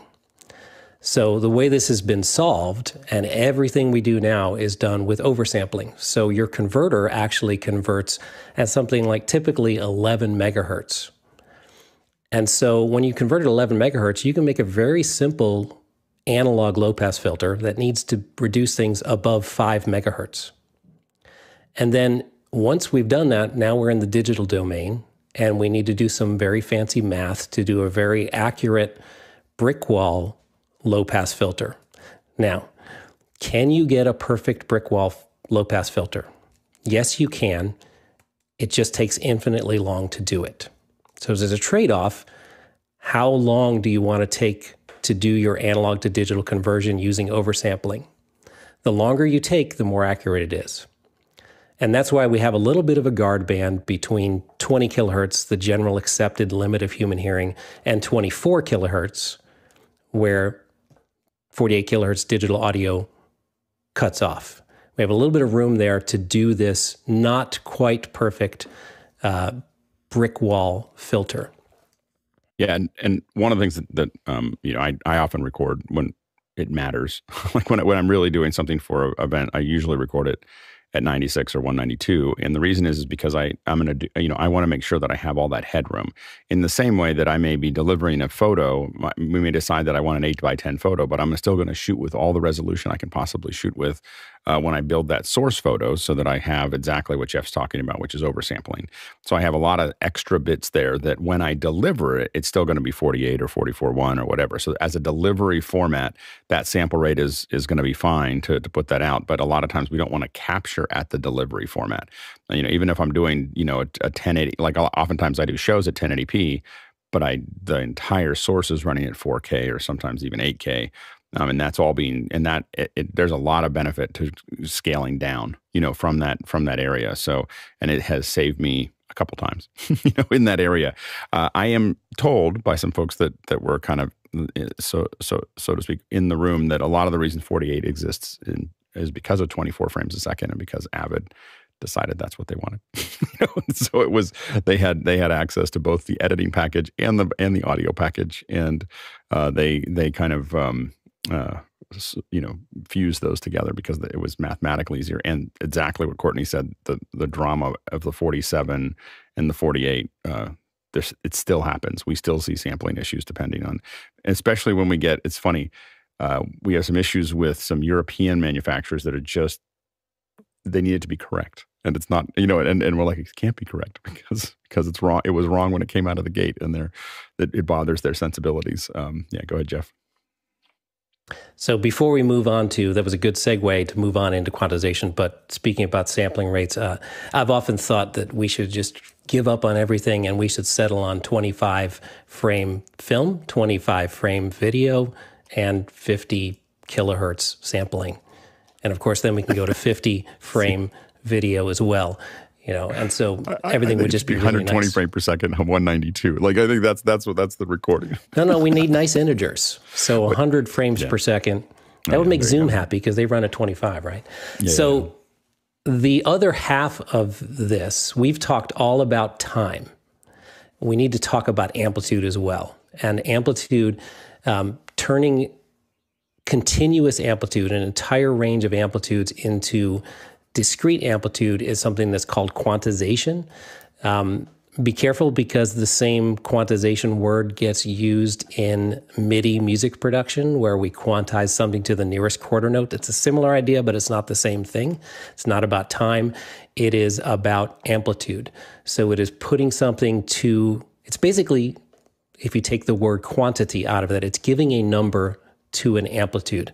In analog, we can have an incredible range of amplitudes, and there's an infinite range between the largest positive and the largest negative. And so what we're going to do, again, I'll show these little simple pictures here. Here's our sampled audio wave. And what we're going to do is we're going to take the positive to 0 to negative amplitude range, and we're going to break it up into quantization levels. And you can immediately begin to think, oh, the more levels, the better. So this is a place where digital audio is not perfect. we are essentially rounding. We all did rounding in third grade. You know, you take, there's somebody here probably remembers the little mnemonic device to remember it, but if it's, you know, 0.5 and we round up, and if it's 0.4 and less, we round down. So we're doing the same thing here. And you can see that some of these don't land exactly on the lines. And so we've moved to the nearest quantity. So quantization itself is not perfect. How do we get it to be more perfect? Well, we use more levels. We use more levels, we get smaller levels. How do we get more levels? Well, the levels is based on the bit depth. How many bits do you have per sample? And so it's binary. Every time you add a bit, you double the levels. Here's a really easy piece of math for you. If you double the levels, it's essentially 6 dB of dynamic range per bit. Every time you add an additional bit, you go from 16 to 17 bits per sample. You've reduced the error by 6 dB. So 16-bit is something like 96 dB of dynamic range, which is absolutely fine for consumer delivery. 24 bits is great for production. That's 144 dB of dynamic range. That is beyond the theoretical limit of the thermal noise in the input of your analog mic preamp. All right, so that's greater than we need.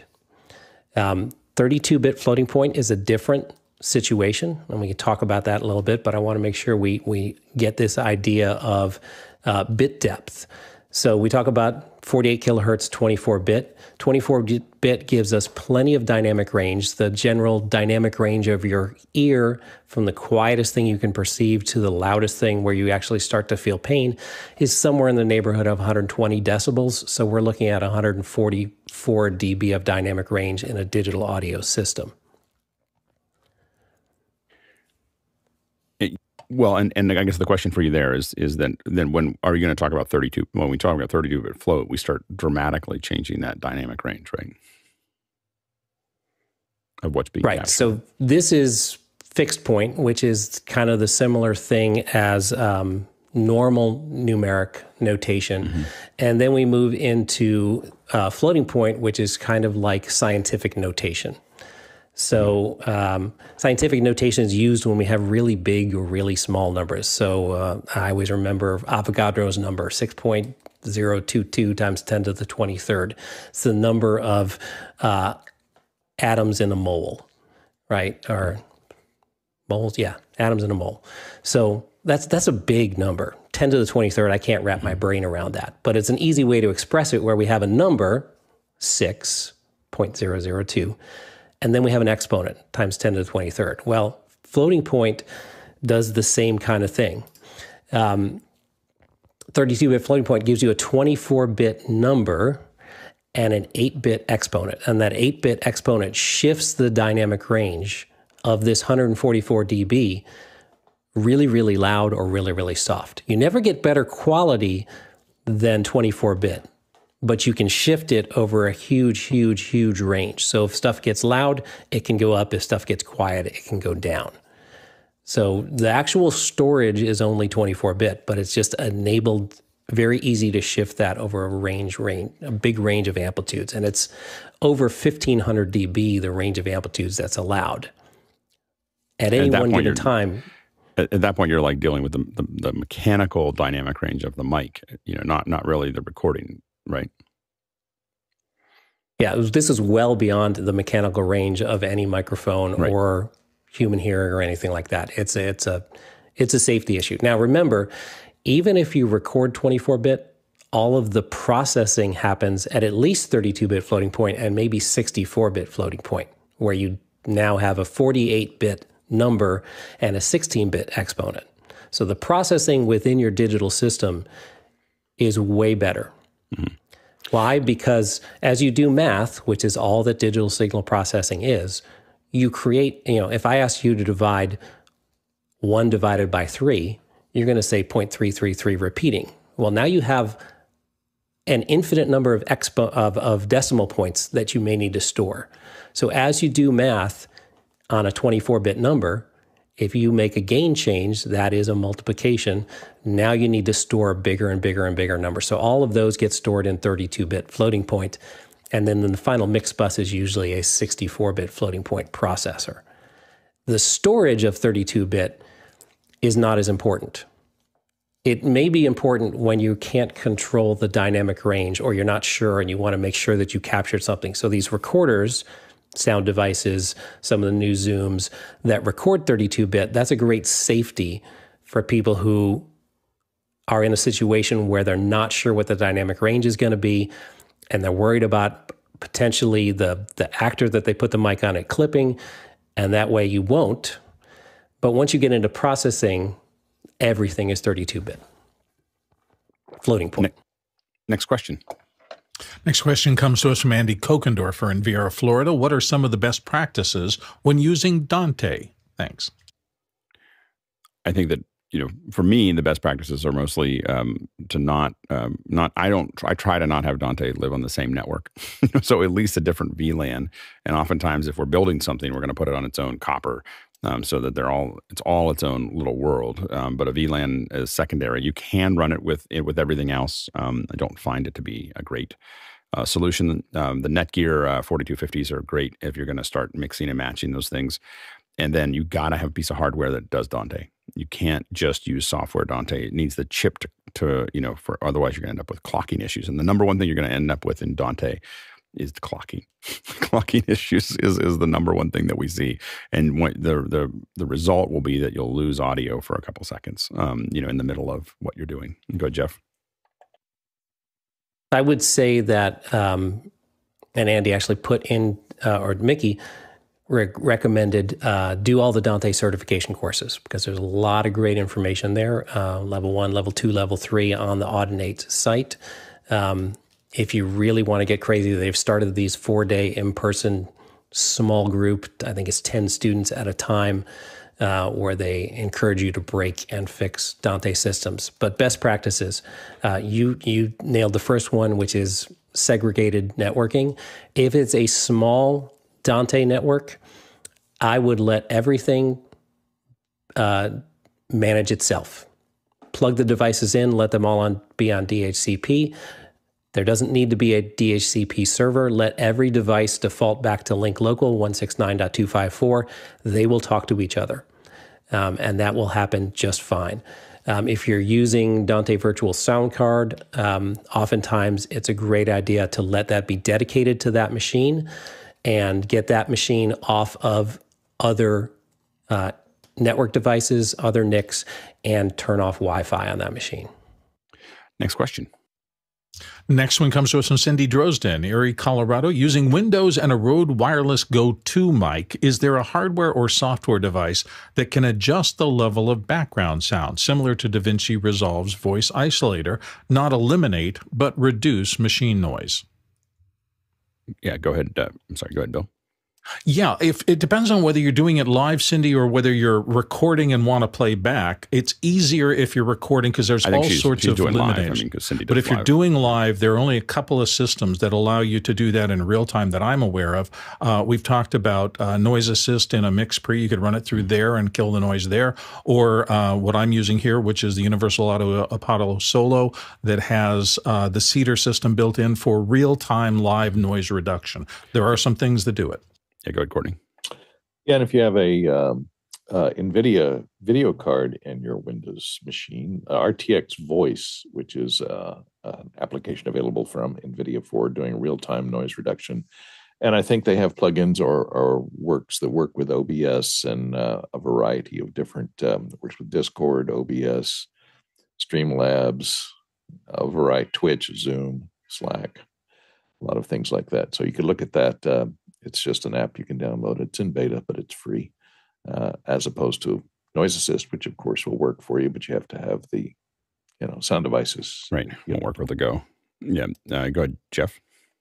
I'll just give another nod to Reaper, the DAW that I use, and one of the things you can do in that live situation is set it up to just simply process plugins live. And it's got, you don't have to use it, but it has the ability to do very sophisticated routing. So in other words, for that session, you can just run Reaper, use whatever noise reduction plugin you want, and just let it route through Reaper. Of course, you can, while you're at it, throw some other handy plugins at it too. Next question. Next question comes to us from Josh, it looks like Gledhill in Birmingham, UK. Can you explain the importance of dithering and how that affects the audio product? It's almost forgotten about. Go ahead, Jeff. So as we deal with quantization intervals, so if we have 16-bit audio, we've got 65,000 of these levels. They seem pretty small. We go to 24-bit, there's more than 16 million of these levels. They get really small. But eventually, when our audio gets down low enough, we are now passing through very few of those. So in the top here, you see there is the audio is the blue line and the red is the quantized. And at the bottom, you see the difference between the two. So we've had actually an error, and digital audio doesn't describe it as noise. They describe it as error because it's a mistake from what it was supposed to be quantized as. And if audio gets really small in relation to those, you can see that the error here has its own frequency to it.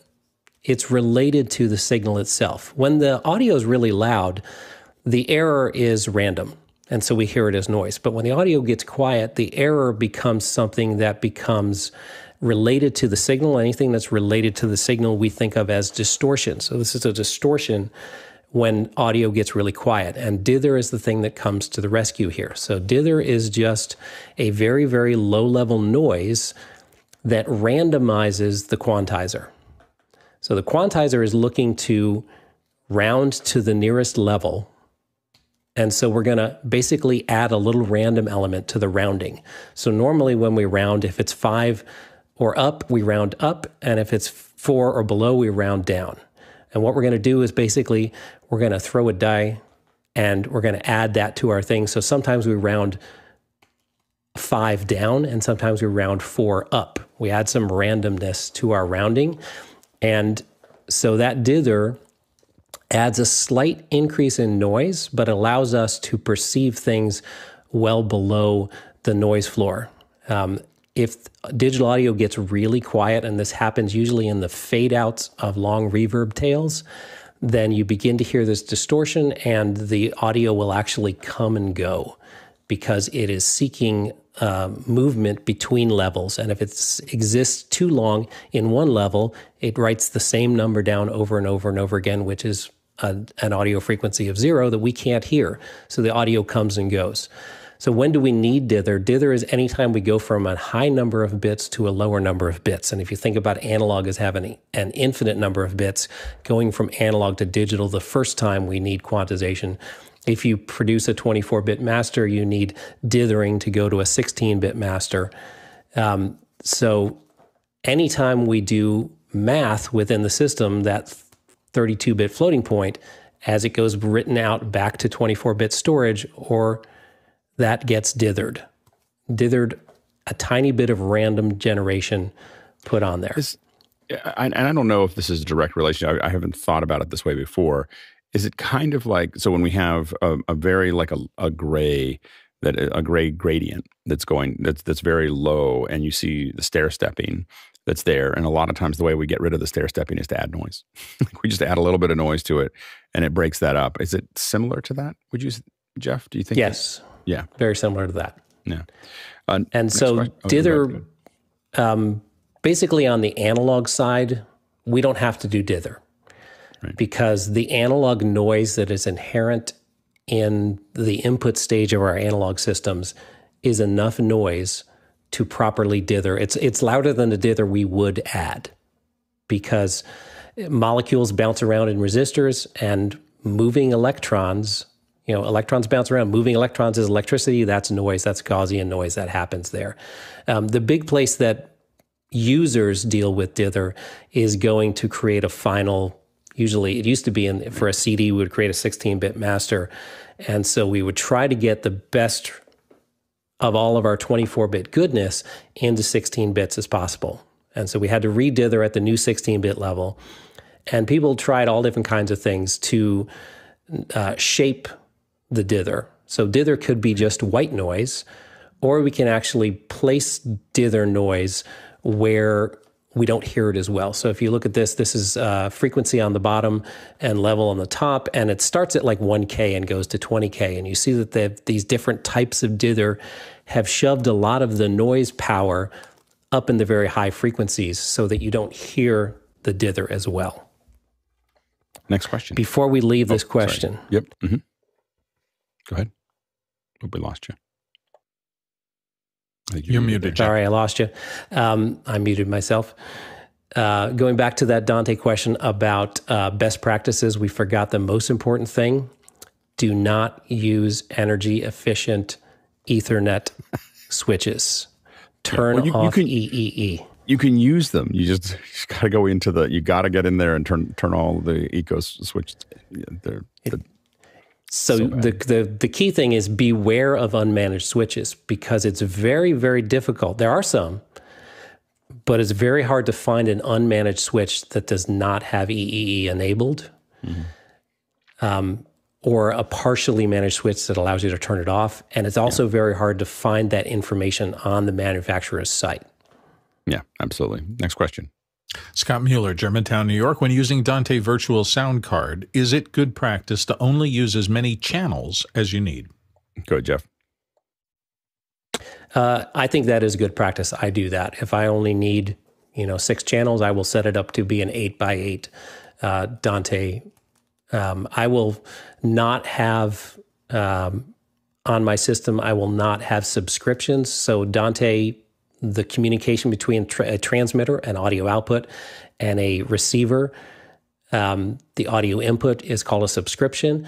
Don't leave subscriptions that you don't need. So if you have a 64-channel stage box and a 64-channel console, and you're using 2 mics, you're burning all that bandwidth in your Ethernet system. Most of the time, you'll be just fine.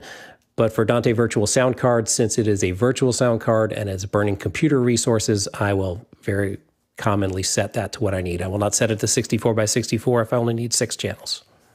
And by the way, there is a Dante training. I think it's 1, 2, and 3 are 3 days in a row. August 1st, 2nd, 3rd, I think. And I think a bunch of us are thinking about all joining at the same time. So I think that it's a free webinar, and I think we're thinking of crowding that one there. So take a look at that and see if that's something you want to sign up for. I think a bunch of us I'm going to try to take the time off to go through those with everybody else. So stay tuned for that. Next question. TJ Worrell in Minneapolis. If not covered in the overview, what are the panel's recommendations for audio levels on web-delivered content? Interviews with music beds, typical corporate content.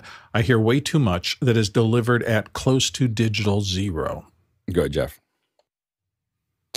So we go for -24 LUFS as a part of this show. So LUFS is loudness units full scale. That is a meter that has been compensated for human hearing. So something in the 3K to 4K range will make that meter move more than some audio that's in the 30 hertz range. So it reads more like we as humans hear things as being loud or soft. That's probably a good range for spoken word, maybe up to -20. For music, most of the streaming services have settled somewhere around -16 LUFS as their target level for average. So thinking about like Apple Music, Spotify, Tidal, YouTube Music, Amazon, all of those things, they scan through the entire song and they come up with one LUFS number that is averaged over the entire song, and they will move the song to that level. So loud songs, they will turn down so that as you go from song to song to song, the average level is the same. Most of them will do that. If you're in shuffle mode, they will do that by song. And then if you're in album mode, it will keep the entire album relative dynamics as the artist intended. It will just shift them as an album to be the proper level. Good, Bill. I hear exactly the same numbers from my delivery specifications. I do a lot of broadcast work. I will either get deliver at negative 24 lefts, or at negative 16 lefts. Those are the standards. Anything going out to the web, I tend to do just two masters. I run one through an analysis program, do it at 16. I run the master of the program again through another analysis program, do it at 24. I post both of them up on my content distribution network and let the individual stations or the individual websites pick and choose. Go, Jeff. And we're kind of hitting you with two different numbers, and they're very different considerations. There's the levels within the mix. So, you know, for instance, the raw feed you're getting, or the raw audio you're getting from Bill, and then using that in your mix, and then the final mix. I could tell you through painstaking research and comparison, YouTube specifically, the sweet spot is negative 14. And they will reduce audio that's too loud. They will not increase audio that's too quiet. And a cool thing, you can go actually on mobile also, but you can on desktop easily right click, look at the stats for nerds on a YouTube video. And it's confusing at first. You'll see a percentage and it's telling you what, if anything, they've had to lower it from what was delivered or uploaded to them. So I played around with all these, and so negative 14 is that sweet spot for YouTube at least. Next question. Next question comes to us from Marty Adius in Maryland. Are there microphones capable of capturing? There are microphones capable of capturing up to 100 kilohertz. How important is it to capture overtones and harmonics, or do we really not miss them? I go, Jeff.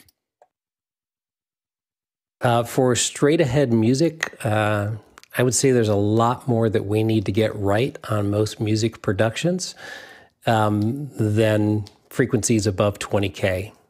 Like, you know, songwriting and playing in tune and in time and all those kinds of things.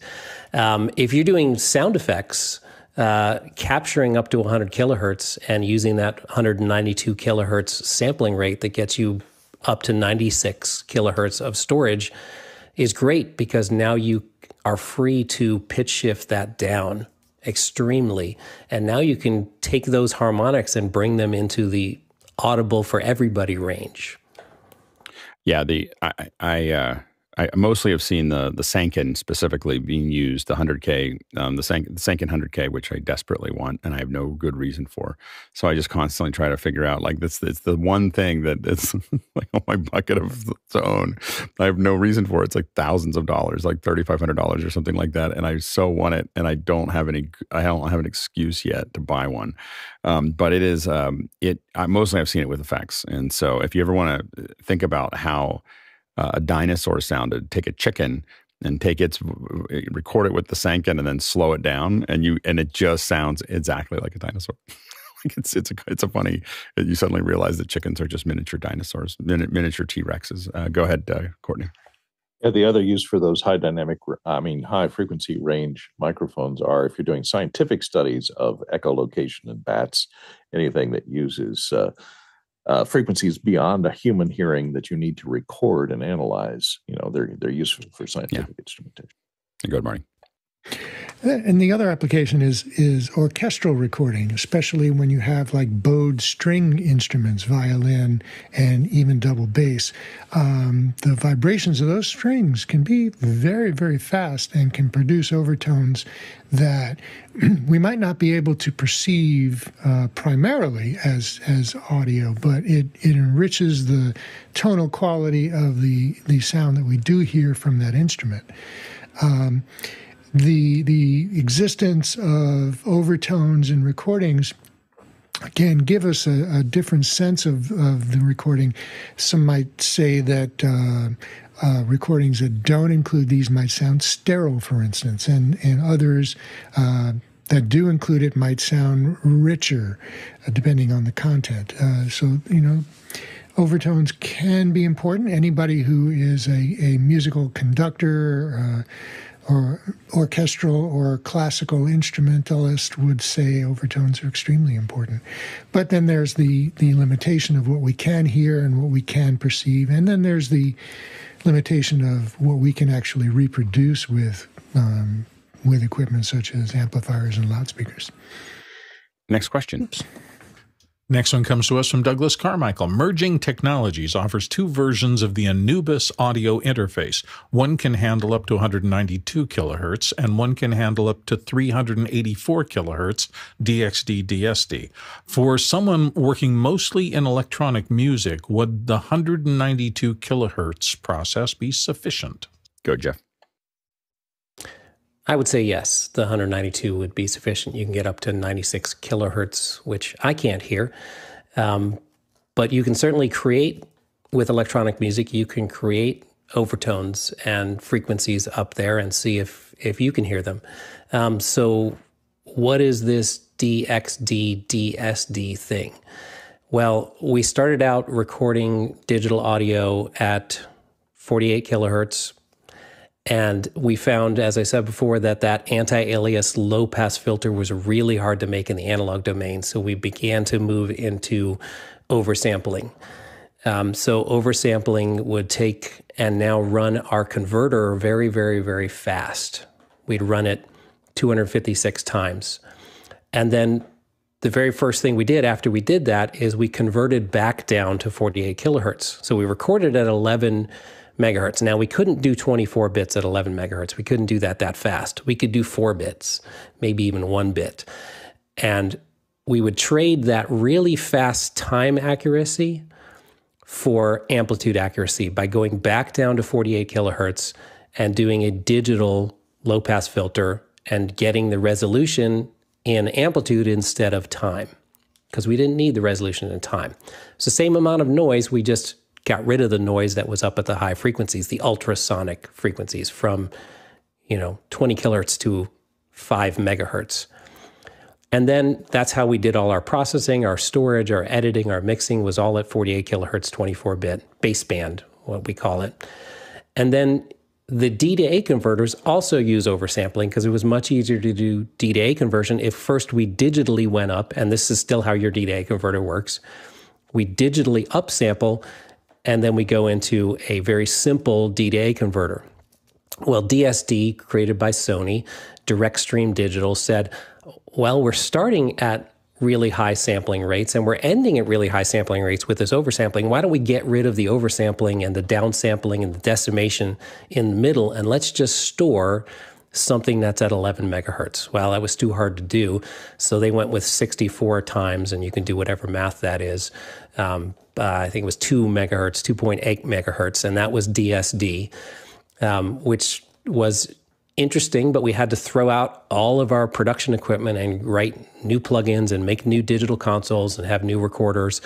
And now DXD tries to overcome some of the limitations of DSD by using high bit depth, so multiple bit converters, because DSD was 1 bit at 11 megahertz. So really crappy dynamic range, really noisy audio, really fast. That was traded for good sounding audio. And so DXD tries to store multiple bits really fast. It does eat up a lot of data. Last question for the hour. Last one comes to us from Jeff Cohen in Miami Beach, Florida. Bonus question, it's labeled that way. Is Alex testing his new green screen technique on us? Alex? Am I? No. I'm close. I had actually clear. There was a bunch of stuff that, because I've been organizing for going down to leaving tomorrow for to come down to LA, and so I had to clear a bunch of stuff out. So now it's all cleared. So soon, very soon, I'll be testing it. So stay tuned for that. All right. Thanks so much. Great. Jeff, thanks so much for the preparation and the diagrams and the process. And these are really important conversations to have. It's a lot of times we talk about, I was just in a conversation on Twitter with somebody about theoretical versus operational. And we, really understanding how to do things is important. But every once in a while, taking a breath and going back and talking about the theory when we've done enough operational stuff helps us deepen understand what we're actually doing. And so I just really appreciate the work that you put into making that happen. So thanks so much. And thanks to the incredible panel here that added to what Jeff was talking about and filled out lots of both questions and answers. Now we really can't do this without you. And Tuesday, I mean, not Tuesday, but Wednesday being audio day is, this is a great day for people to ask questions. And the reason it's a great day to ask questions about audio is because of the great panel that comes here on Wednesdays to have this discussion with us. So thank you so much for being here. Thanks to the incredible team on the back end that figures out what we're going to talk about, that figures out how we're going to talk about it, that actually makes sure that we can talk about it. Is a small village that puts that together, and we really appreciate all of your work. And now we're going to go ahead. Just a quick reminder that there will be, I didn't get it out yesterday. Yesterday turned out to be a little hectic, but I'm going to put out a sign-up sheet if you want to. We're going to have a dinner tomorrow night in near Paramount, the Paramount Studios. I'll send you an email and tell you exactly where, but we're going to put that out, and we're going to have that it's going to be at 6 o'clock there. So we'll put out a sign-up. You'll see it in Discord, so stay tuned for that. And we are, just a reminder that After Hours is going to be packed with Cinegear on Friday, and then we'll do a live stream on Saturday. So stay tuned for that. And finally, Tony Mobley will have his show at 5 o'clock today. So stay tuned for that as well. We traveled the Tlaloc Traversal, 42,000 miles, 68,000 kilometers, and that is 337 million bananas for scale. All right, let's go ahead and jump into After Hours.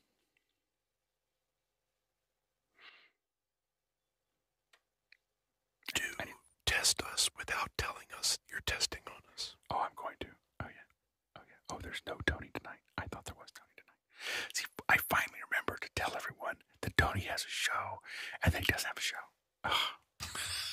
Like I was so close. I was so proud of myself because the announcement didn't pop up in the little list. But I was like, oh, but I'm going to take care of Tony tonight. I'm going to do the thing. And then Bit by Murphy's Law. Oh, my goodness. That's what. Now I just. Dadgummit. All right, here we go. Surprised we didn't get into alphabet soup with a CPU and SPDIF and TDIF and MADI. You did a